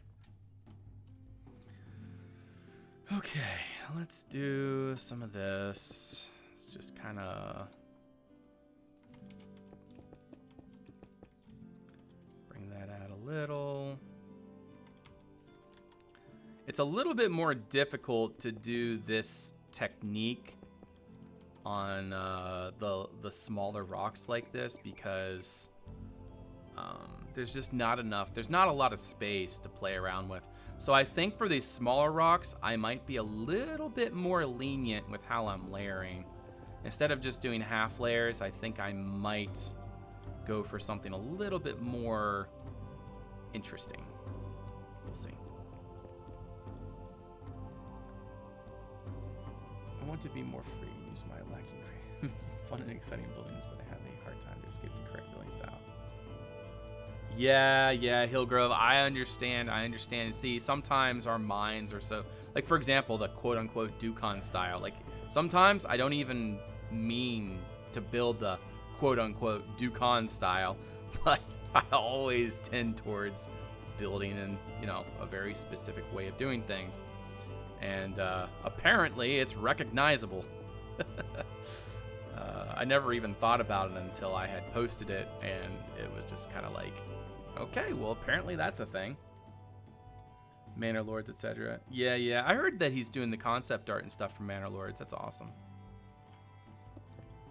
Sounds like that's going to be quite a game right there. Now, will I play Manor Lords? Probably not. I feel like if I even try another game, I'll end up being hooked to it and take me away from my true passion, which is what we're doing right now. It's not much public output just yet. Yeah, I gotcha. Yeah, I know how stuff like that goes. It's secretive.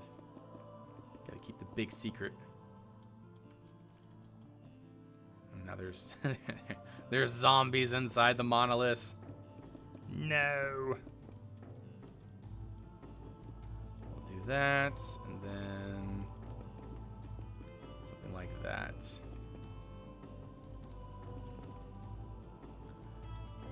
Okay, and then maybe you there. Just a work in progress. Yeah, I gotcha.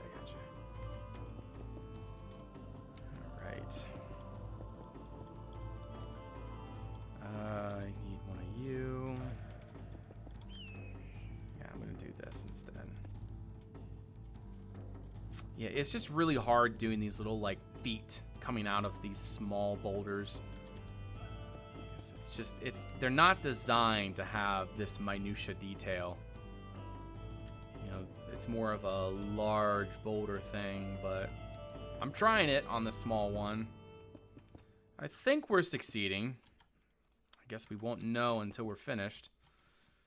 And then when we're finished, it's done. I ain't coming back to this. I ain't gonna do it again.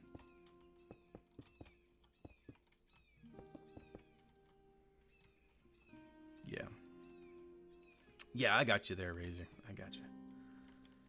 But yeah, generally in the gaming industry, you know, at least in my experience, there's a lot of like secretive stuff. And it's like, I'd have to kill you if I told you. I guess it's more of a don't want other game makers or whatever to steal your ideas. Like, for example, Hytale. You know, you've been hearing about Hytale for however long. And yeah, they're trying to create the perfect game and all that, but still, it's like, yeah, you don't really know much about it. But, you know, that all goes to say, it's like, you know, I've always been a Conquest user. I've always been in this community, and to even think about changing, you know, is kind of a traumatic thought process for me. And this is what I know.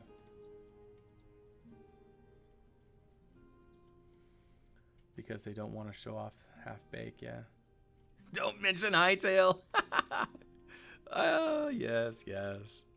That's one of those things. It's just it's a mess. It's a mess. But Razor Dawn, I'm not sure if you remember Propertos from Ravend. He then went over to Hypixel, right? Do you remember him? I'm not sure. I think I remember you were back on Ravend, right?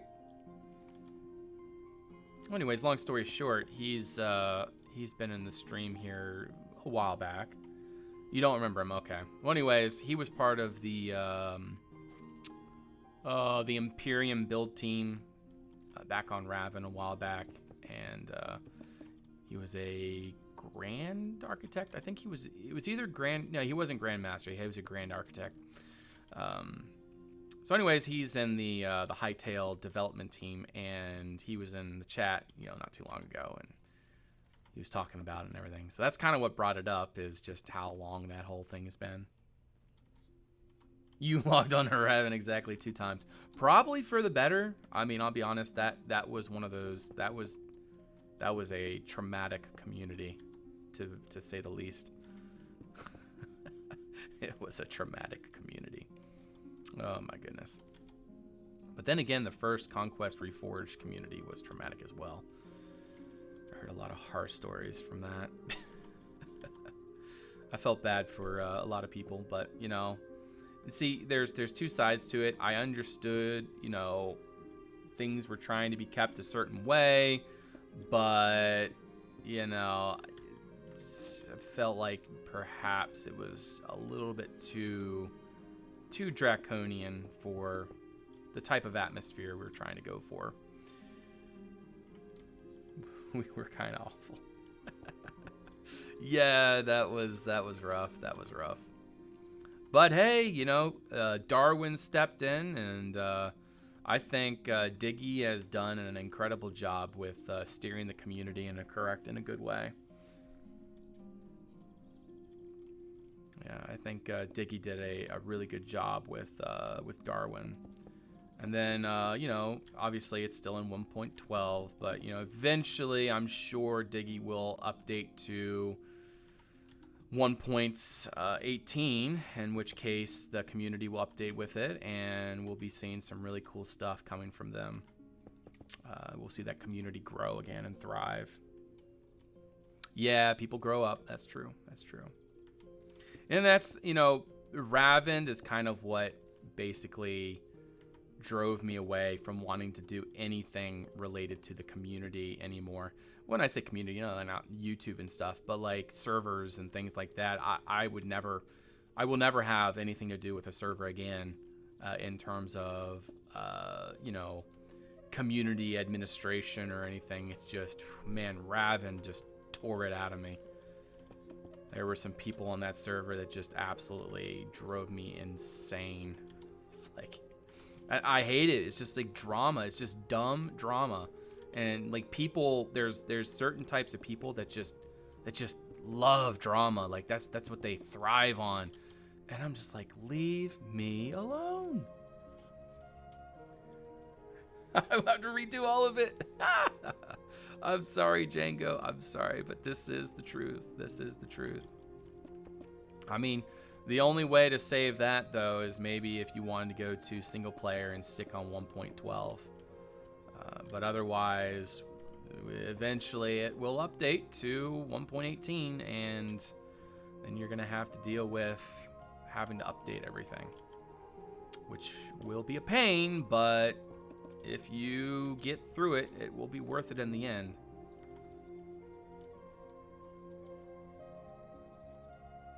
The dire need of some growth finally. Well, yeah. Well, the reason why it's not growing is because it's not updated yet. Once it updates, then you're gonna start seeing some more people on the server, because that's, I mean, it's just the way things are. It's just the way things are. And you know, another thing is, hopefully maybe will be a factor in growth is, you know, once we get into our upcoming projects, we'll be moving over to hopefully Darwin, and we'll be building on a custom world over there. And then hopefully, you know, I'll be saying, if you want to come visit this project, come to the Darwin server. But then again, that all depends on if Darwin updates to 1.18 or not. But like, I'm talking way down the road once, you know, we're finished this, and then we move on over there, because we got big plans. We got big plans. Still using the launcher as broken as it's since I do my build solo. Yeah. They start discovering life ain't that peachy. This is true. This is true. Okay, what do you guys think about this? Is this, I don't know, it's looking a little bit square around the base, but I think that's okay. It's a nice shape. This side I feel like needs to be popped back a little bit, something like that instead. Maybe even a little bit more, something like that, I think looks a little bit better. Yeah, that's better. Ghost Grim, good to see you. Welcome to the stream. And Apple Flap, I'm not sure if you're talking about my day, but my day's been good. My day's been good. Just been a relaxing day.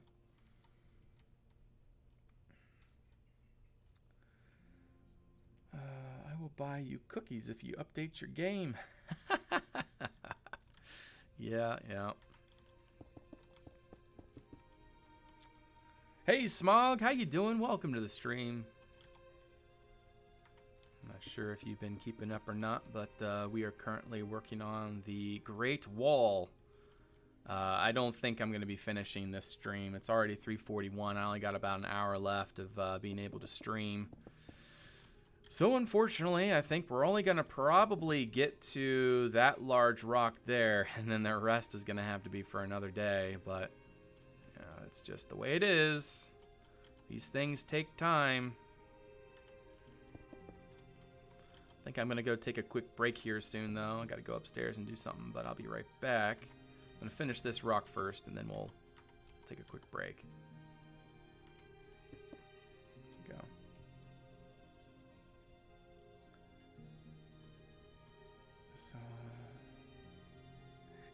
Ghost Grim is currently 3:42 in the afternoon for me.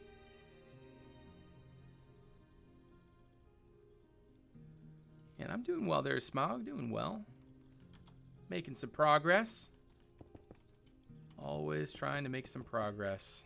It's one of those things, is keep making progress. You know, one thing I wanna see.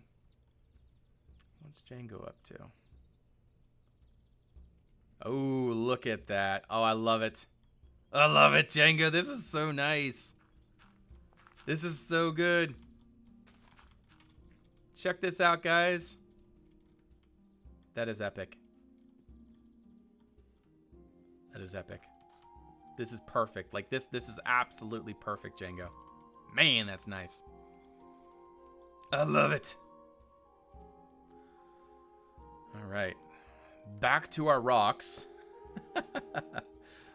1 hour behind me. Nice, nice. Time zones are a crazy thing.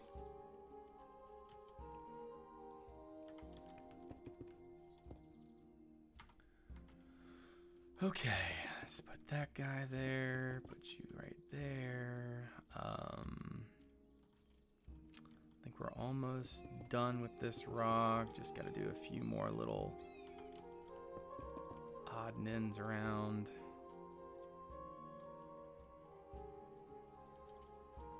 Let's see.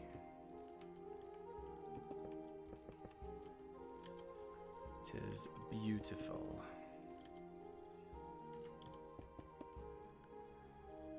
I'm going to have the instance and paste your all stuff into there.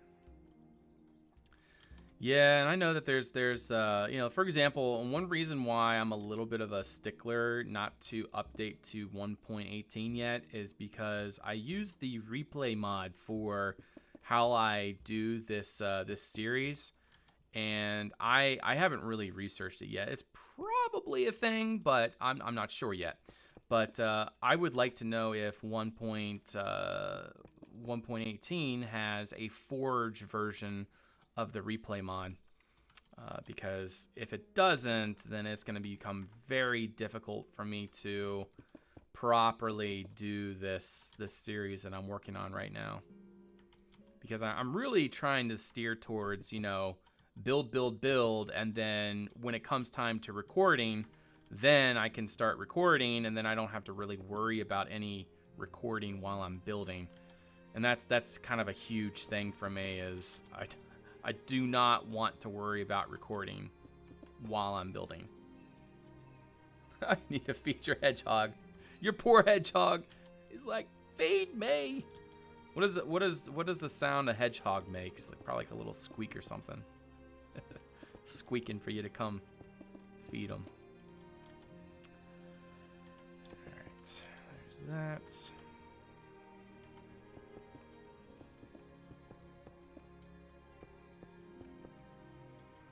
All right, well, we've gotten a good bit done today so far. I'm happy with the progress. I think what we're going to do here is perhaps something like this instead. Very nice.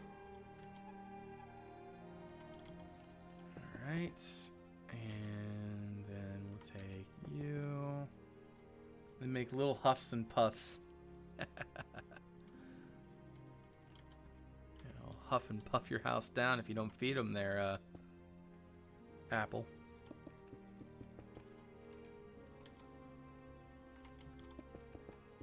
All right, there's that. There's that there. And we'll just layer that up. It just is easier sometimes just to completely layer it. And then for you, we'll bring you on out. You on in. Take this guy. That,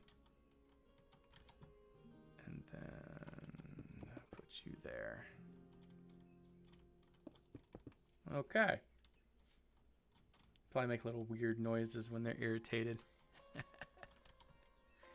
I can only imagine what a hedgehog, the sound a hedgehog makes. That's kind of funny to think about, to be honest. At least to me it is. Okay, so looks like we are pretty much done with this.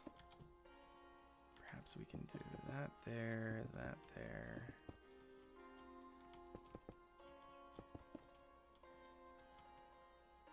Okay, well there we go. There's another rocky rock thing. I feel like, even though I was saying otherwise, I think that it might be best to put something at the top of this. Do you guys have any opinion on that? Like, it just feels like something should be on the top of these as well, but I don't know.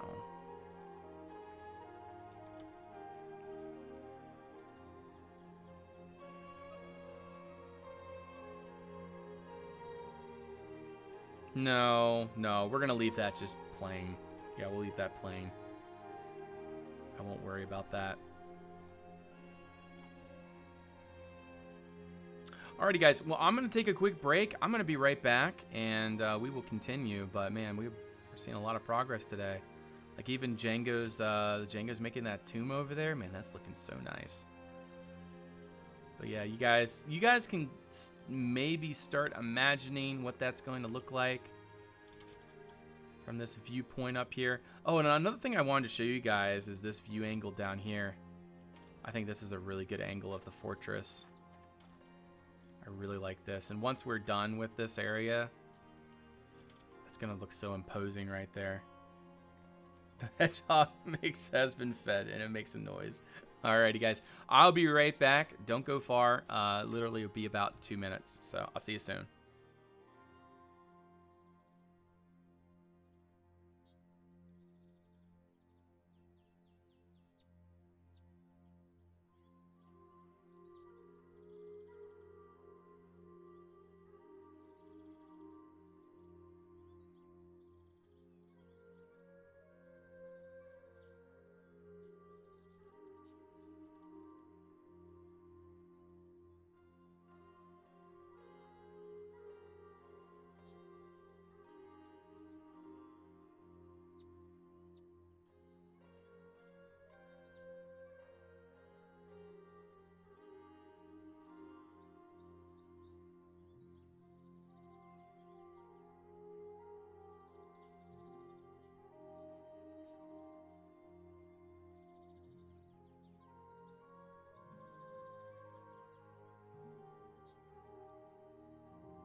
Okay, we're back. Only got a little bit of time left, so I'm gonna try to get try to get these 2 rocks left, and then we'll see what we can do. All right, so this one is very small, so I'm thinking we're only gonna have maybe like two of these little feet coming up. Something like that, and then you heard the hedgehog eat. Versus when you're in the world. Thank you there, Razor. There we go.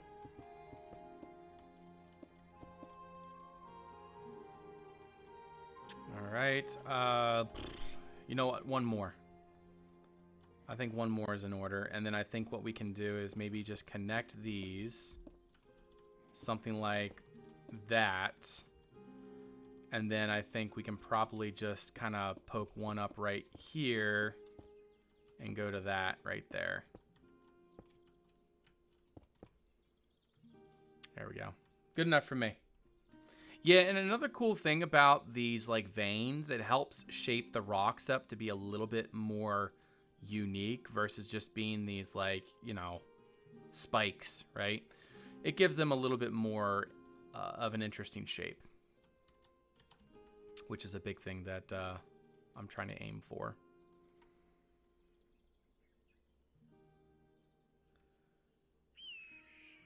You saw this this stream? Is that what you're talking about there, Apple Flap?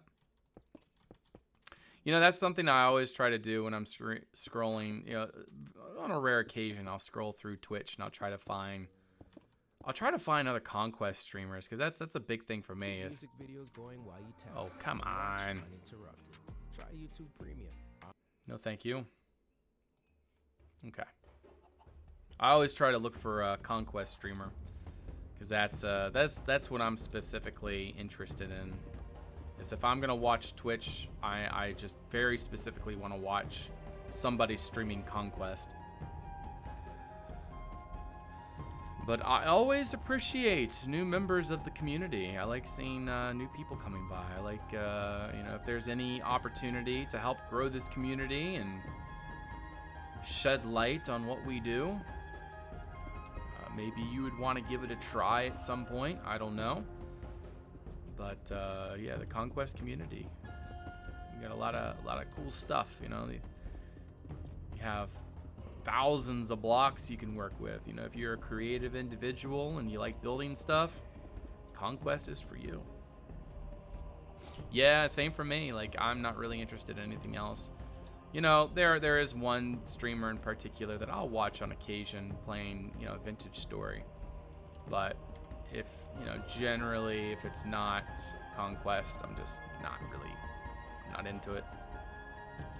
And it's nothing against anybody, you know. All power to them. You know, everyone should be able to do what they want to do. It's just, you know, we all have our likes and dislikes. And I have my specific likes and dislikes as well.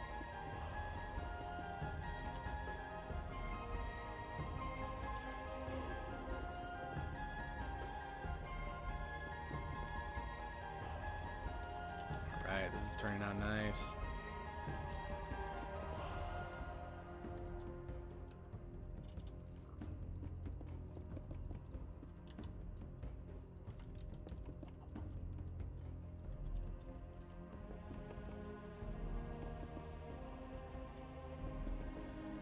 Right?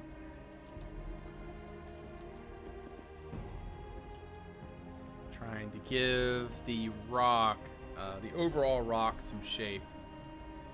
I don't want it to be a static shape. And so it's a constant throwing blocks down and trying to find the right combinations to achieve the said goal.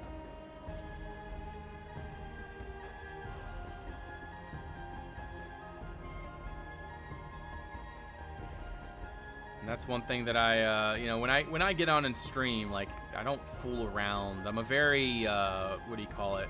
I'm a focused builder. So when I get on and stream, like, I kind of like really force myself. And it really, I'm noticing that sometimes, you know, sometimes I stream specifically so that I can focus, because there are times where, like, I'm really not focused and, like, I'll be constantly distracted, like watching a show or something or doing this or that. And I find that streaming actually has been helping me focus. You know, I always kind of figured it the other way, but I think ever since this project, live streaming has actually been a beneficial aspect of production. So You know, it's been good. But like, you know, there's some days where I just don't have the energy for it. You know, some days I'll be quite tired, especially after a day of work. And I just won't feel up to it. So, you know, there's that. But 9 times out of 10, whenever I do stream, like I stay focused. I stay on task, on point. Because mainly for me is like, I have this mentality, I don't have time to waste, you know? I only have the time that I have to get on. And if I spend that time fooling around, well, nothing gets done, right? So my focus is like purely on production, getting some progress in, so that way, you know, that's kind of like my mentality is. Again, it goes back to the motto I learned as a kid. I'm sure some of you have heard this before, but when a task is once begun, never leave it till it's done. Be the label great or small, do it well or not at all. And I kind of go by that, and it just, you know, it motivates me to push forward and get stuff done. So that is a motivational factor for sure.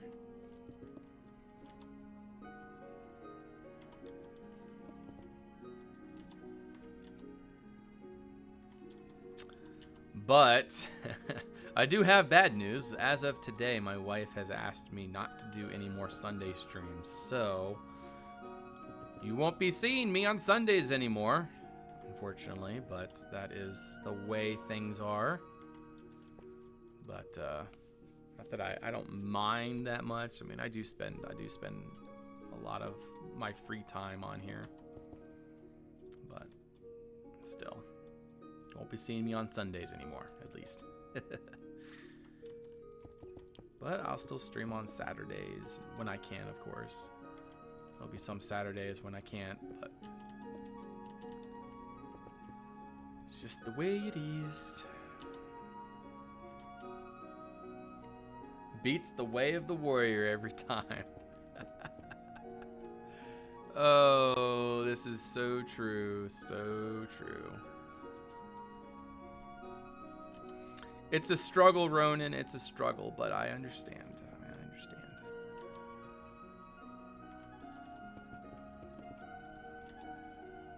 She just wants to spend some more time.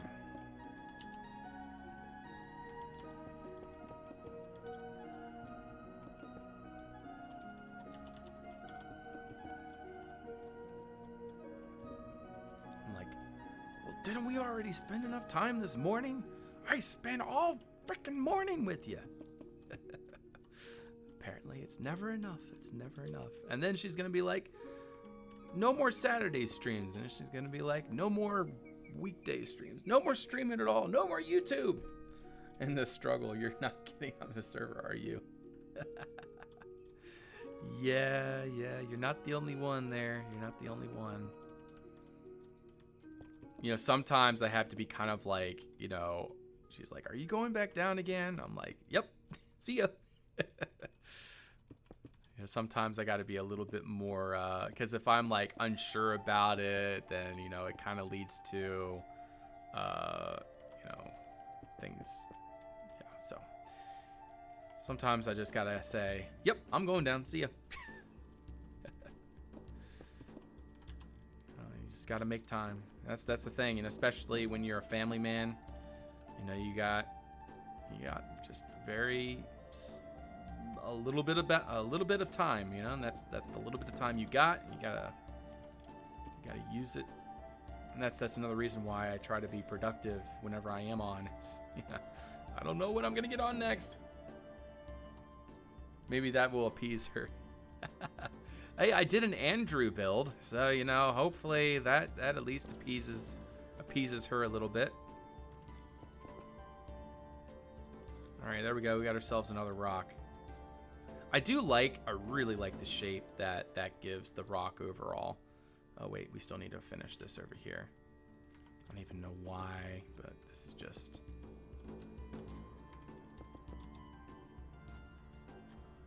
It's just tertiary detailing.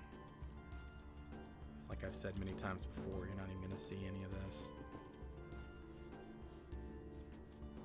Yeah, well, I mean, I got a an almost 4-year-old child and an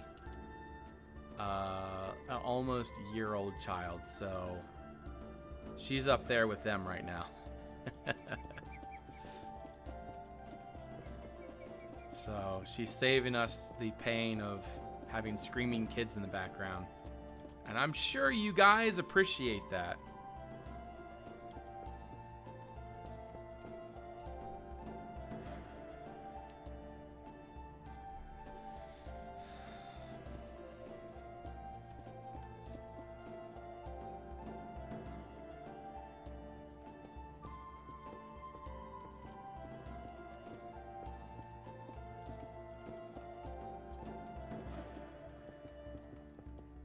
I was hoping to get more done today, but unfortunately, it's just a time-consuming process making these rocks. We're only able to get 4 rocks done today. I'll probably finish the rest tonight. I'll probably be on. Well, I don't know. Never mind. I won't be able to get them done tonight. It's always something. I'm always like pushing to get stuff done, but you know, I just got to realize, you know, there's only so much time that I can do, that I can put into this. But like Farrar, he's a family man. He understands. He knows the deal. Very nice. Very nice. Very nice.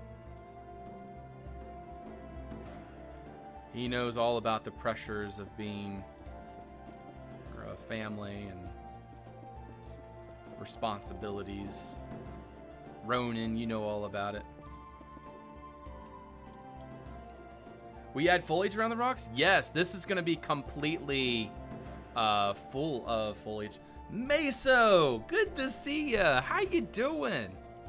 Welcome. We've been getting a lot done. If you ever log on again, you're going to be coming on to some pretty serious progress. But yeah, that's going to be completely full with foliage. It's going to be like these giant thorns and stuff, and it's going to be really cool looking. Django's been working on this over here. This is really cool. Oh wow, what are these? That is such a cool design, Django. I love that. Yeah, this is beautiful, Django. This is beautiful. I love it. And I love that it's kind of like an organic entrance. That's really nice. Very, very nice. But yeah, Meso, I'm not sure. I'll give you a quick little look around. Open one. Wait, open one? Open one. Open. The open entrance. Is that what you're talking about? Okay, I think I understand what you're saying. Okay. So anyways, the village is done. That is completely finished. All done in survival. And then what we've been doing is we started here. Started with those fields. And then we did the pastures over here. We did the pastures. And then we did the mill. And then we came over here and we did the market. And then we did the fortress. And the docks. And now we are working on the Great Wall / vineyard / ale house. So that is the progress that we've been making. We got all phase. This is phase 1. Phase 2 is going to be all of this. And then phase 3 is going to be all of this. A lot of plans. A lot of plans. Yeah, right now we're just trying to get the rocks done. But yeah, in between are going to be like these giant thorns and trees. Like, it's going to be an impassable wall. The current progress in the village is amazing. Yeah, it's come a long way, right? Come a long way. But Meso, I hope you've been doing good. Django, I'm not sure if you heard, but Meso's in chat. We've been talking about you, Meso. Been hoping you'd be coming back. Been wondering where you were, if you're doing okay. Yeah, we're building creative now. the amount of work that it's taking to do all this, it just doesn't make sense to do it in survival anymore.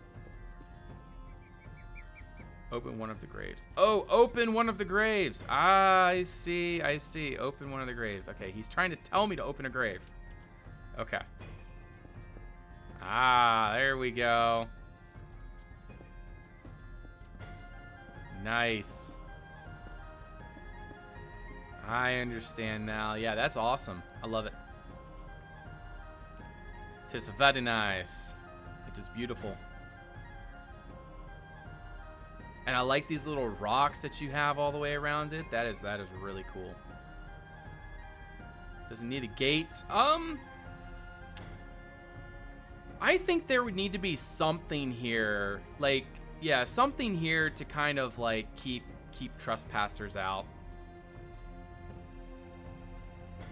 No, we never went to Spawn Town. Unfortunately, what happened is by the time we finished the village, nobody was on the server left, so we decided just to continue with this project versus going back up there, because this is where, you know, for example, where I'm inspired to build right now is on Dun Caledon.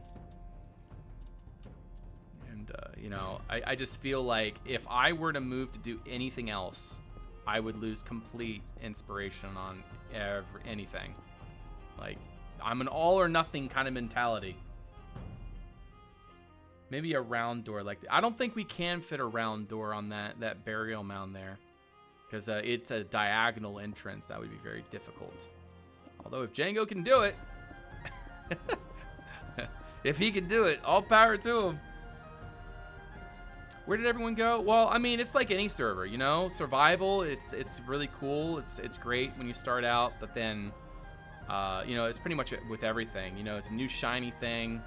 Oh, so shiny, so awesome, and then it just, you know, it's just a natural human thing. Is you always want to move on to the next thing. You know, variety. You just keep moving from one thing to the next. So that's kind of what happened. I'm trying to go against the flow. trying to stick to what we set out to do. We're just building a little fishing village, and then all the surroundings as well.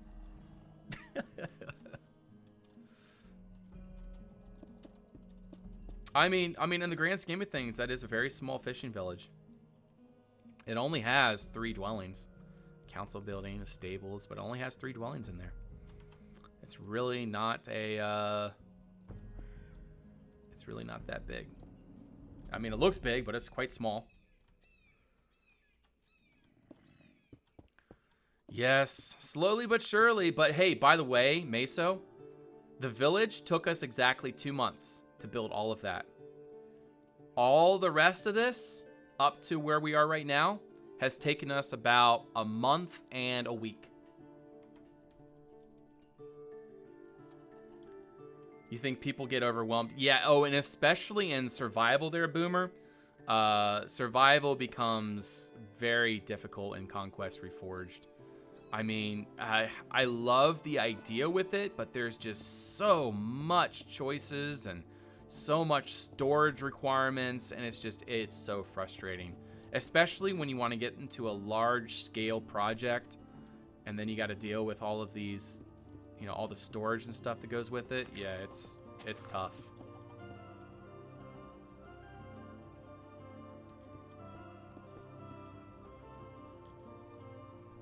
But yeah, what we've been doing, Meso, is so we're almost done episode 3. And so episode 3 is all of phase 1, which is all the surroundings around Dun Caledon. Phase 2 is going to be over here.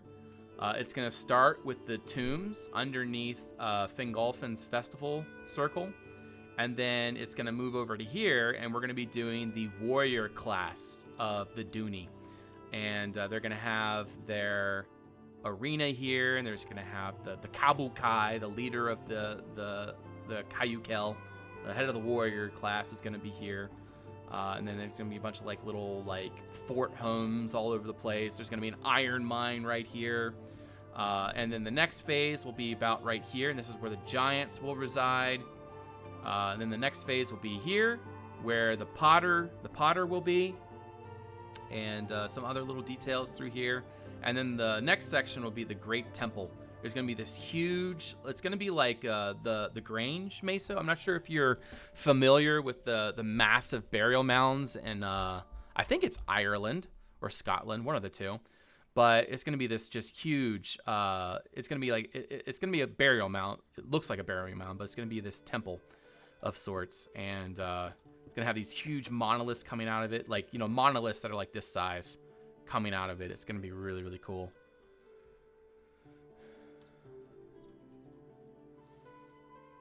I know having a team from the start to build with helps a bunch to stay dedicated. Yeah.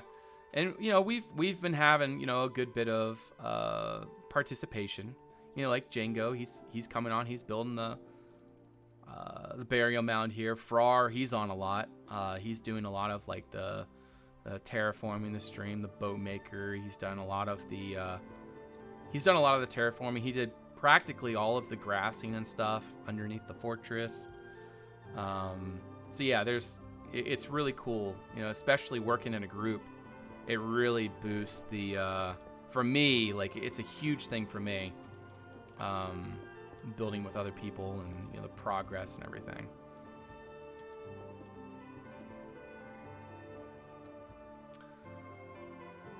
Okay. But yeah, oh, and by the way there, Meso, I think your favorite area will be down here. This is where the Ayleid are going to be, or the Druids. They're going to be this, I have this super awesome idea for down here. It's just, I want to get down there, but that's going to be phase 3, which is going to be quite a while. I'm thinking probably beginning of next year we'll be starting that section. But, yeah. It's a slow process, but we're getting there. We're getting there. All right. I'm going to say that's probably, yeah, we'll do one more little floopy floop around this. Do that. Sounds like my village.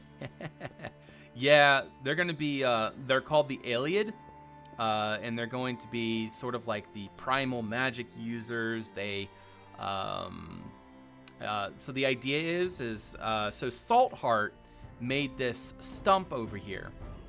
And so my idea for their houses is their houses will be part of the stumps, or not the stumps, these trees.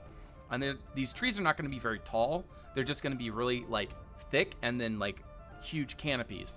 And then their houses are going to be built like in these mounds that the root system of these trees are built over top. And then so like this village will be surrounded by this large ditch, and it'll be like this huge like what do you call it, Stonehenge like circle in between it all. And it's gonna be very like you know, colorful and everything on the inside, but then on the outside it's gonna be just very forested and like thick and like very difficult to get through. What does the name mean? The Ayleid? Well, the idea is the names are based off of Dun Kaladin. So like the Kayukel, Dun Kaladin, the Ayleid, Dun Kaladin, or the Kelix, Dun, you know. Anyways, long story short, they took the 3 names and they kind of like put them together, and they're all called the Dooney, right? So the Kai Dooney, the Kella Dooney, and the Ale Dooney. So anyways, there's lore to it. I'll have to share with you the document if you're interested, but I have a little bit written down so far. But yeah. The lore is slowly taking shape. See, it's 4:17. Okay, so I only got a little bit of time left, guys, so I think I'll be able to finish this rock. And then that'll be the day for me, unfortunately. What is our new name? We are actually the Duconians, still there, Meso. However, the Dooney are a race of people that we have come to influence. So, for example, the Duconians came on this ship right here. We're just here visiting right now. We came originally because their culture was in shambles. They were, the Duni were in a, kind of like in a dark age. And then the Duconians came and revitalized their culture, help bring back balance into the Duni lands, and influenced harmony back into their system. So long story short, the Duconians are, we are us, but we're not, this is not like our homeland or anything. We're just here visiting and helping. Because originally the Duni were going to be assimilated into the Wrecked or Fog Haven Empire or something like that. Django has it all written down somewhere.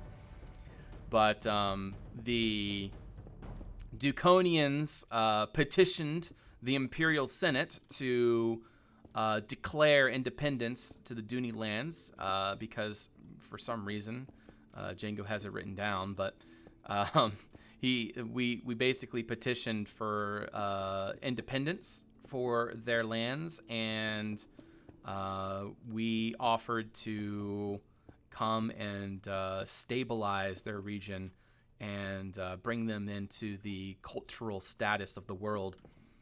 So that's kind of the lore. It's like there's more to it, and it's definitely a lot more complex, but that's just a very basic idea, I guess, of the overall idea. But yeah, there's a lot more to it. We are eternal. We were born under the trees of Deconia. That makes us untouchable by time. There we go. Yeah, and that also kind of makes sense because, we originally came here like 50 years ago or something like that, because the idea is that Dun Kaladin is actually built atop the ruins of an older village that was there during the Duni Civil War, when the Kellics and the Aeliad rebelled against the Kayukel, who were basically had a draconian leadership and were really being quite mean towards the rest, everyone. So that doesn't make any sense. I think I'm just getting tired. Oh goodness. You do defend against the exploding cats. Yes, we defend against the exploding cats. Yes. The Rekchian Empire was trying to bring their culture into the lands, and then the Duconians petitioned the Imperial Senate for there's a word for it, but it's not independence, but there's another word that I'm trying to figure out, but it's not coming to my mind. So we are alien, right? Something like that. So tell me how you been there, Meso. I haven't heard much from you. Or actually, I haven't heard anything from you. Protection.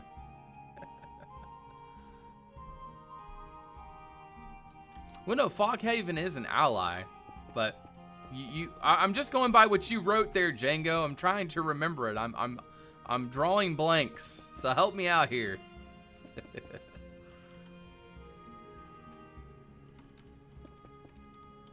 You had something really good written down for the overall history of how things came to be.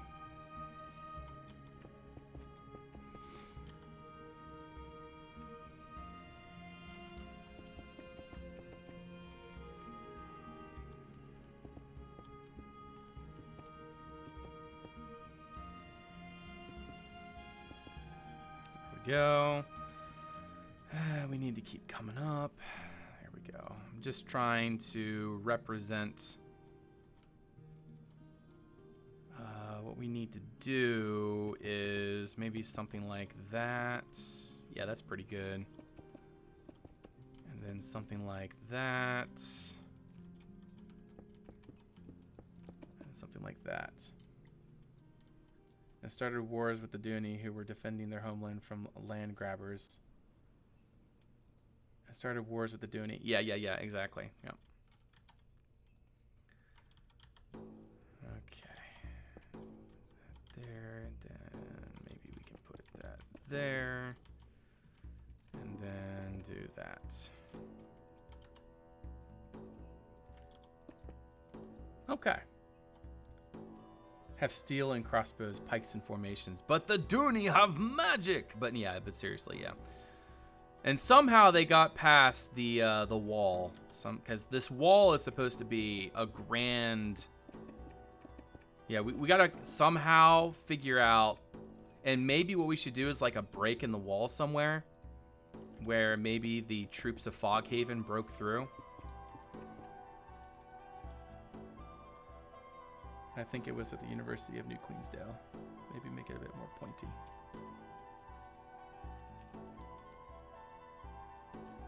Yeah, we'll add a little bit more on the top here.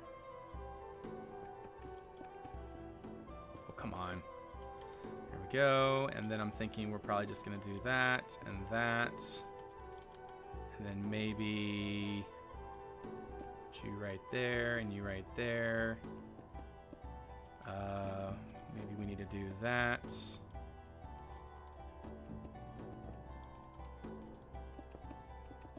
There we go. Looks pretty decent, I think. So a stone that has a section fallen into the ground. It happened in the Duni as a protector educated survived in the Scrim New Age. And I still can't work, but life is doable with restrictions. So you're still having lung problems there, Meso. I'm sorry. So is that what you're still having issues with, is the lung situation? Because that's kind of what I was suspecting. Is I know you were talking about health problems last time we had talked, and I was worrying for you. I was hoping that I was hoping you were okay. I'm sorry there, Meso. That does not sound like a good thing.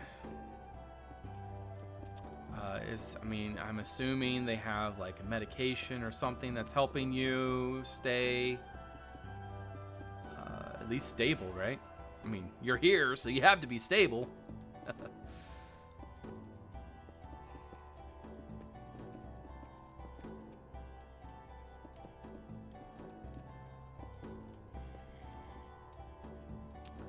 We got zombies inside our monolith.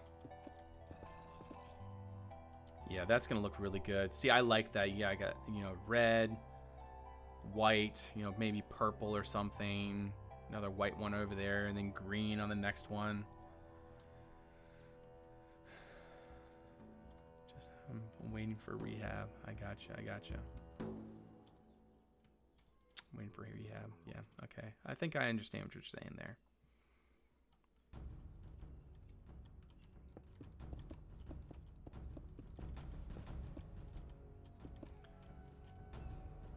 Alrighty.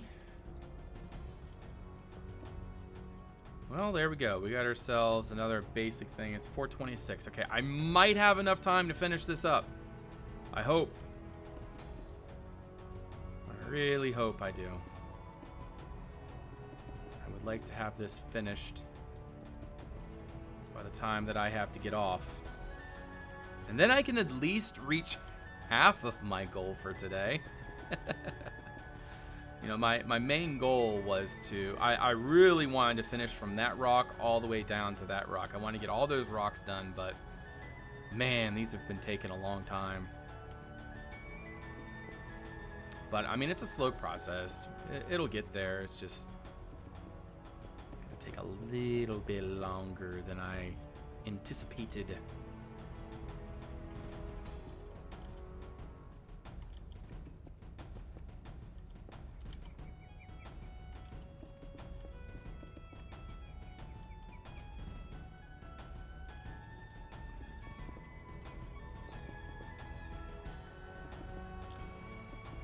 Sorry to hear that, Meso. That is a not a fun situation to say the least.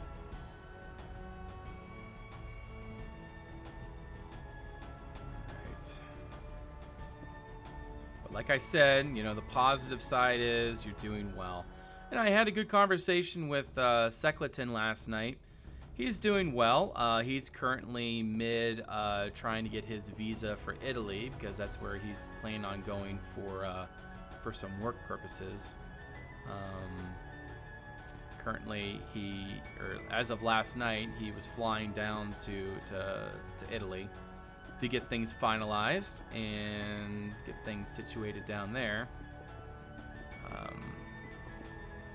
Yeah, he's doing well too.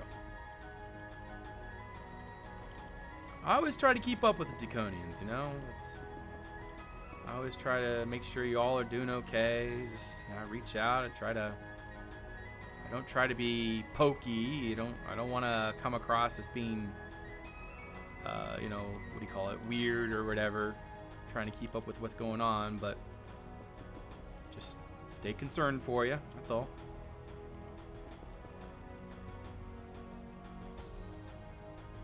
Yeah, Meso, I understand that. Any Bedrock Conquest streamers or YouTubers? I don't know of any, Super Steve.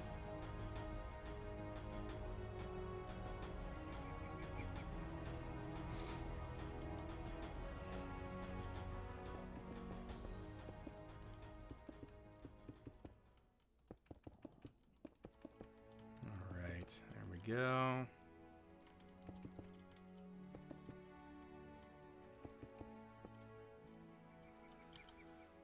It is beautiful. It's alive. But I will definitely come back for more because I love building. All right, Apple Flap, thank you so much for stopping by. Always great to have new viewers in chat. I hope to see you again sometime soon.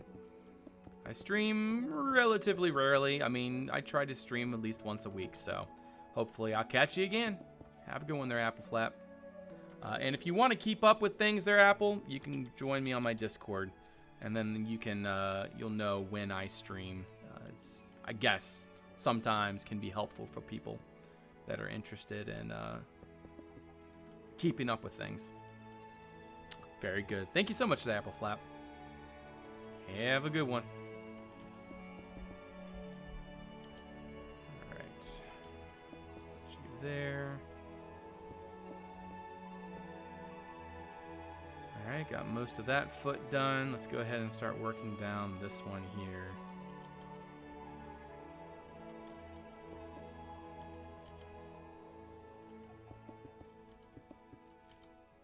Not too bad.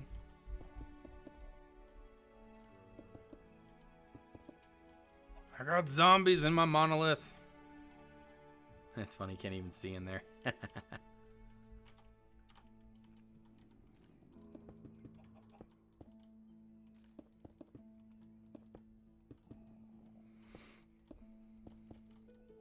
Man, it is good to see you again, Meso. It really is. Haven't seen you in so long, and I was legitimately worried. I was hoping that that you were okay. You know, I know Django's been messaging you. I know I've been messaging you. Fill them out? No, I refuse.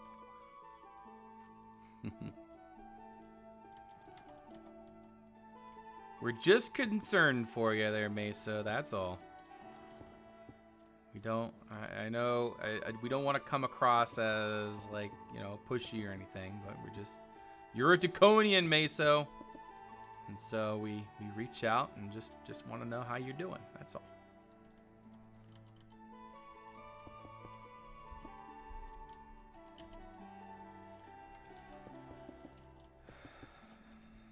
There we go. Thank you, Super Steve. Appreciate that.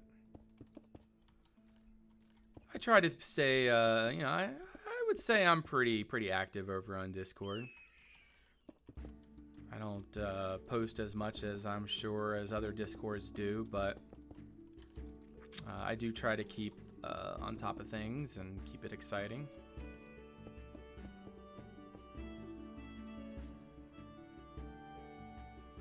Yes, I know, Mesa. I know. I know how things go.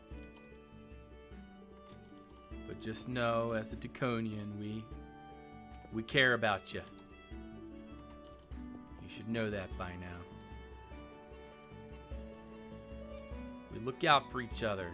That's the Draconian way. That's a big maybe. Hey, I completely understand, Meso. I'm just happy to see you in chat. I'm just happy to see you here. That's a big thing for me. I'm just glad to see that you're okay. That's all. Yeah, that's a big thing for me.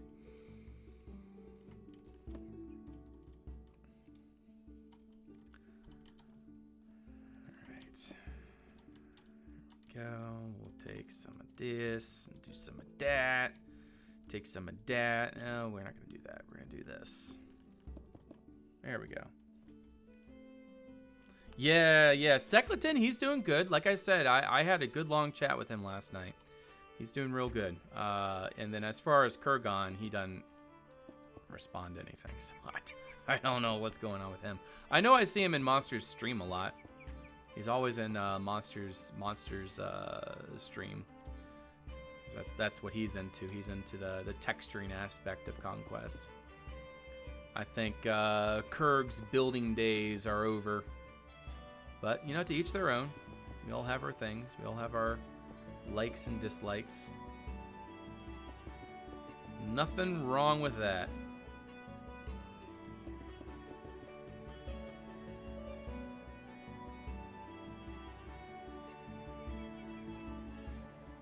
All right. Let's put this guy in.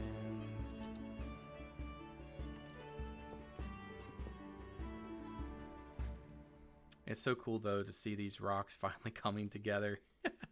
I've been talking about this wall for the longest time, and now that we're finally seeing it come together, it's like, yeah.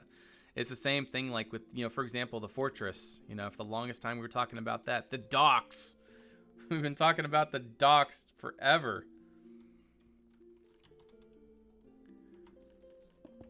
Yeah.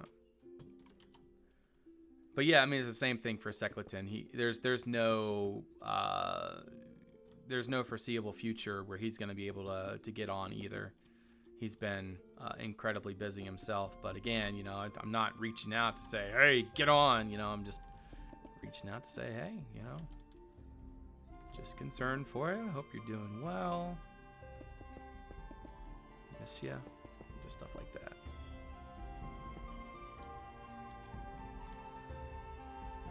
Okay, put that out there.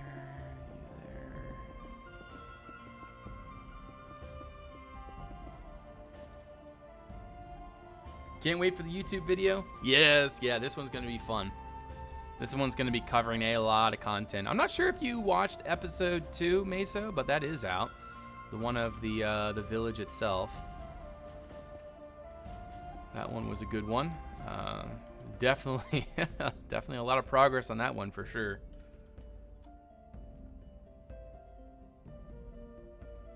What about the lore with the snake and the birds? Yeah, I don't know. I don't know anything about the snake and the birds. I don't know. Is that adult lore? Sounds about right. But yeah. Let's do this, a little bit of that. That's a pretty long stretch there. Need to be careful not to overdo it.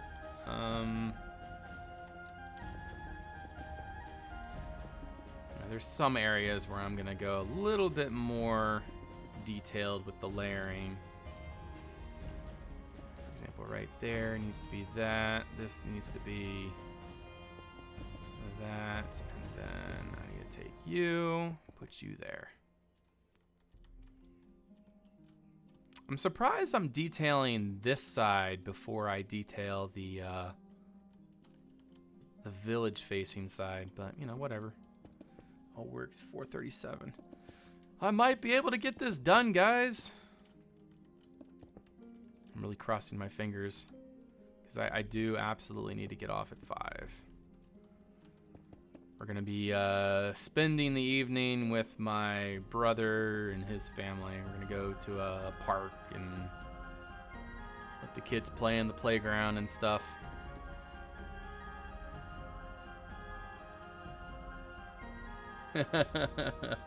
Duke agreed. DeWitty.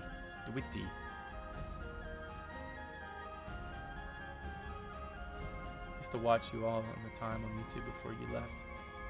Yes. It's good to be back.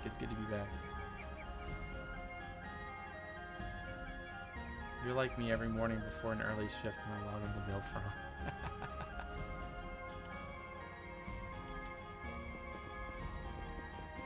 All right.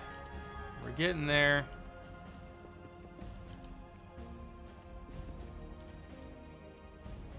We are getting there, guys. I'm thinking we need one of these right there. Put you there. Beautiful. Hey Zazzy, how you doing? Welcome to the stream. I'm gonna be streaming for about another half hour or so, I think you caught me right on time. That's Djanko's for dirty. Oh goodness. All right. This side is. Ooh, wait. We do need to kind of put that out a little bit. That's good. Yeah, I'm definitely going to be more detailed towards the top because we just kind of need to be considering the position of it and everything. I'm thinking we're going to do this here. And then we're going to do you. There we go.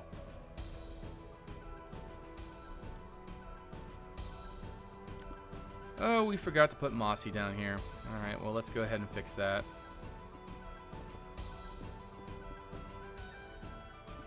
Yeah, these big rocks, they take a long time to do. But these rocks are like something that I can easily come on and finish up, you know, throughout the week. I'm thinking this whole wall section will be completely done because this is what I'm going to be concentrating on 100% now. Now that I've started it, I'm going to be focusing on this wall. I'm hoping a Fish Without Fins will come on and start working on the vineyards, and then hopefully get some other people working on the vineyards with them, because those will be some pretty resource-intensive projects, or that will be a resource-intensive project, the vineyards. So I'm sure it's going to be quite detailed. Yeah, I'm very happy with that, Zazzy. You did a good job with that.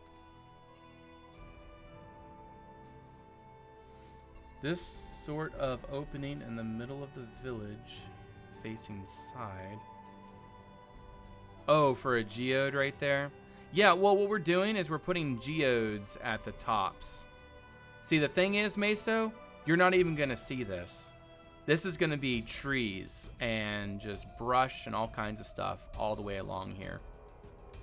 You're barely going to see any of these rocks. Like, maybe this side you'll see more, because it's just not worth, you know, detailing everything out here. But, you know, definitely the rocks, you know, and stuff will all be detailed quite well. Yeah, I had noticed. I've seen that there, Zaz. You did a really good job. I see all the paths are layered now. Looking real good. This is what Django added today. Looks real nice. Yeah, this is all... It's all coming together. Yesterday, we did all these barley fields, all the borders around everything. Yeah, it's coming together. Okay. Focus, Dukan, focus. All right, that's all done up here. Let's make our way down here.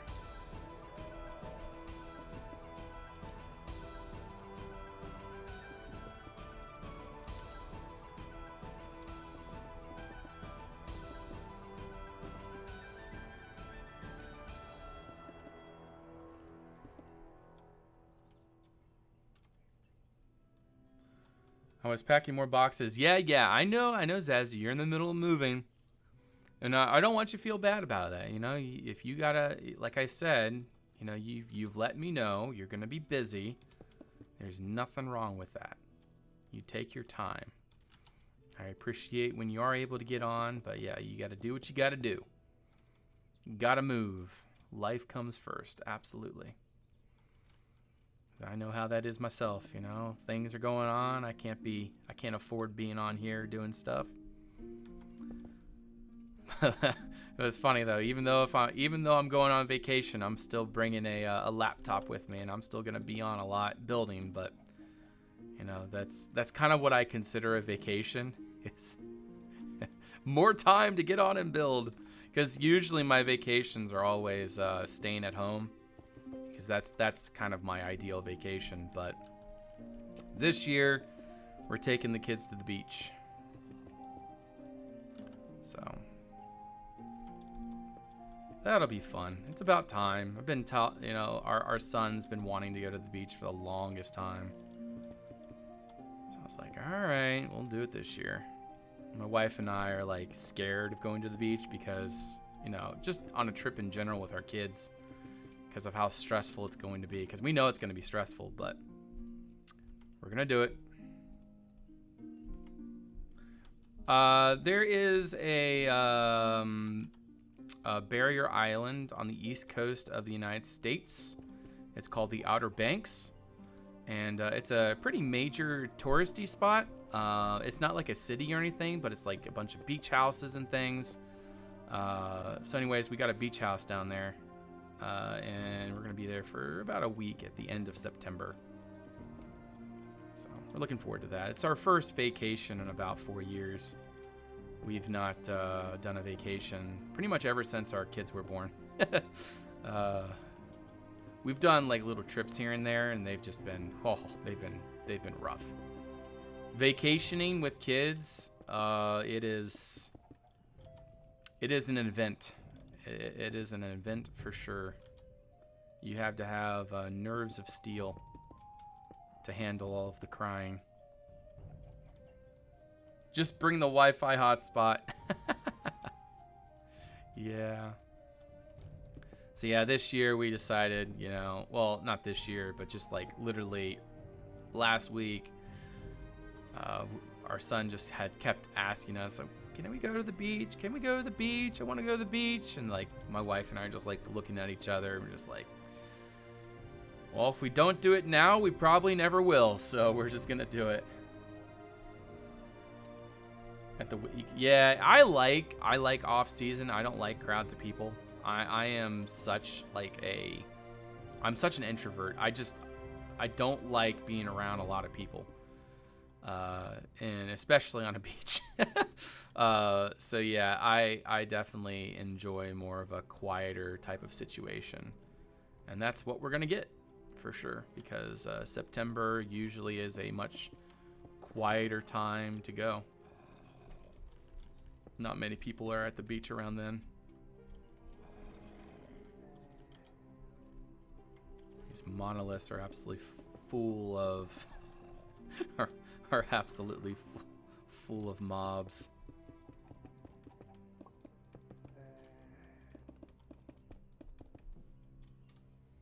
Oh yeah, for sure.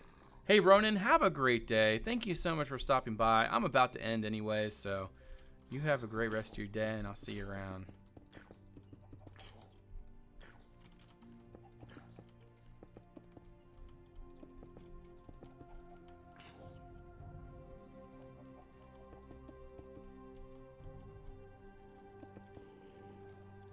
There we go. So we only got a little bit left to do. We only got to finish this little section right here, because everything else is done. We're almost there, guys. Yes.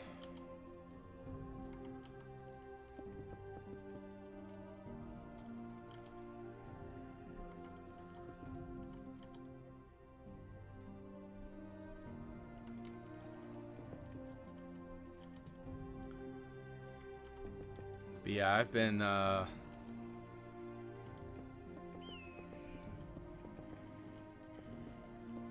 Been really enjoying this project. And just to thank the projects that we have coming up too, you know, our next project is we're going to be working on a fortress themed after Django's Belferon. But we're talking quite a ways down the road. Gotta finish. But yeah, I'm super excited for that because that fortress is gonna be awesome. The only difficult thing about that there, Django, is it's gonna be extremely difficult to coordinate because with something like this, it's easy to incorporate a whole bunch of different styles. But when it comes to a fortress, you know, a lot of people are gonna have a lot of different ideas on how to do stuff. And so there's gonna be a lot of coordination stuff needing done, like how to do things and stuff. And that's going to be a very laborious process, to say the least. So we'll have to figure something out that will work. But I do kind of worry for that process. Is it a continent-wide fortress? No. The plan is like the size to twice the size of Doom Kaladin. That is the plan. We're not gonna go continent size with this. Yeah, that'll be the Byzantine style one. Yep. The fantasy Byzantine style. And that's what I like about it, is it's not Byzantine style. It's, you know, it has a very, very unique and a very unique, what's the word I'm looking for? Just a very unique style to it. It's not your typical Byzantine style. And that's what really kind of draws me to it, is how interesting it is.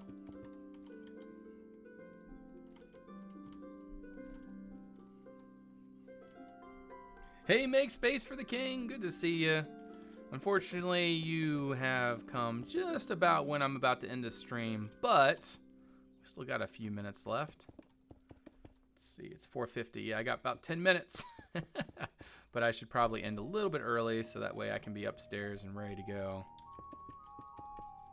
So we're almost done. Okay, I'm gonna say that's actually good enough. I don't even care about that, whatever. All that's done, all of that's done. I think what we're gonna do here is actually do that. Bring it down a little bit. Yeah, that's pretty cool. Bring you out. Here we go. No, I don't like that. Bring you out. Okay. Thomas, good to see you. Welcome. How will it fit each of our temples? This is true, Django. This is true. Maybe we need to adjust the floor plan to be big enough for, you know, maybe, you know, 2 or 3 continent size. Have part of the crystal there. I don't want to do this, but one right there too. Okay. There's that, and we're gonna take our invisible lighting. We're gonna do that. And then I need to kind of cover it up just a little bit. So something like that, I guess. And then for this side, we'll take a full block and do that. And then we'll do that like so, and then that like so. I kind of don't like this though. Maybe that should be, yeah, that should be like that. Time, set, night. So there we go. Very subtle little like lighting for the top of those. Okay. I think, oh yeah, this is nice. This is looking real nice. And Farrar is such a good builder. I love seeing what he comes up with. But yeah, that's real nice. So now you guys are starting to see how this wall is going to turn out. It's not just going to be these plain monolithic stones. Each one's going to have a good bit of detail to make them stand out. Oh, time set noon. There we go. But anyways, yeah, guys, I think that'll probably do me for the day. Hopefully, I'll get the rest of those done tomorrow, and the rest of those done the day after, and hopefully that whole wall will have rocks ready to go. And then it'll be time to throw in some thorns and vines and all kinds of crazy stuff to really make that set apart there. Are there openings for carts? Openings for carts. You mean to get through the wall? There's going to be 4 gates. This wall is going to go all the way around our lands, right? And there's going to be a gate here, somewhere over here, somewhere like this one right here. There's going to be one right there. And then somewhere on this side. But yeah, the idea is this wall is going to go all the way around. And Zazzy, I mean, if you're interested in maybe continuing that, you can do that. Or maybe you want to do some fields or something. Whatever you want to do. I guess I should update these task lists now. Hold up. Okay. I'm going to do this. Can continue rock. Can continue detailing on the huge border wall for rocks, for monoliths. Okay, Django will start the tomb west of the homestead. That's done. Wine press field work area. Someone can do the tiered garden west of the homestead. Take that out. That's no longer current. Okay, build the beach along the lake, build the marsh, build and detail the rock jutting out in the lake, detail the ditch along the boat maker. Vineyards need done, let fish design first and follow along. What other things can we do here? Can start concepting impassable. You know, I'll just do that. Real quick and build that tool shack or work on it. Yeah, that'll be nice. Oh, yeah, you got those to do. Yeah, those will be a nice little thing for you. So anyways, guys, I appreciate you all. Man, I'm liking those rocks. Yeah, from looking at them from right here, I can already kind of see how that's going to turn out. And I like the tips, you know, like a red tip, white tip, green, you know, black. Each of the large monoliths will have that kind of color on it, and it's gonna light up. Let's do this. Time set night. Yeah, and each one's gonna light up. It's gonna really look quite cool. Okay. Alrighty, well that'll do me. Y'all have a great day. I'll see you around. Till then, bye-bye.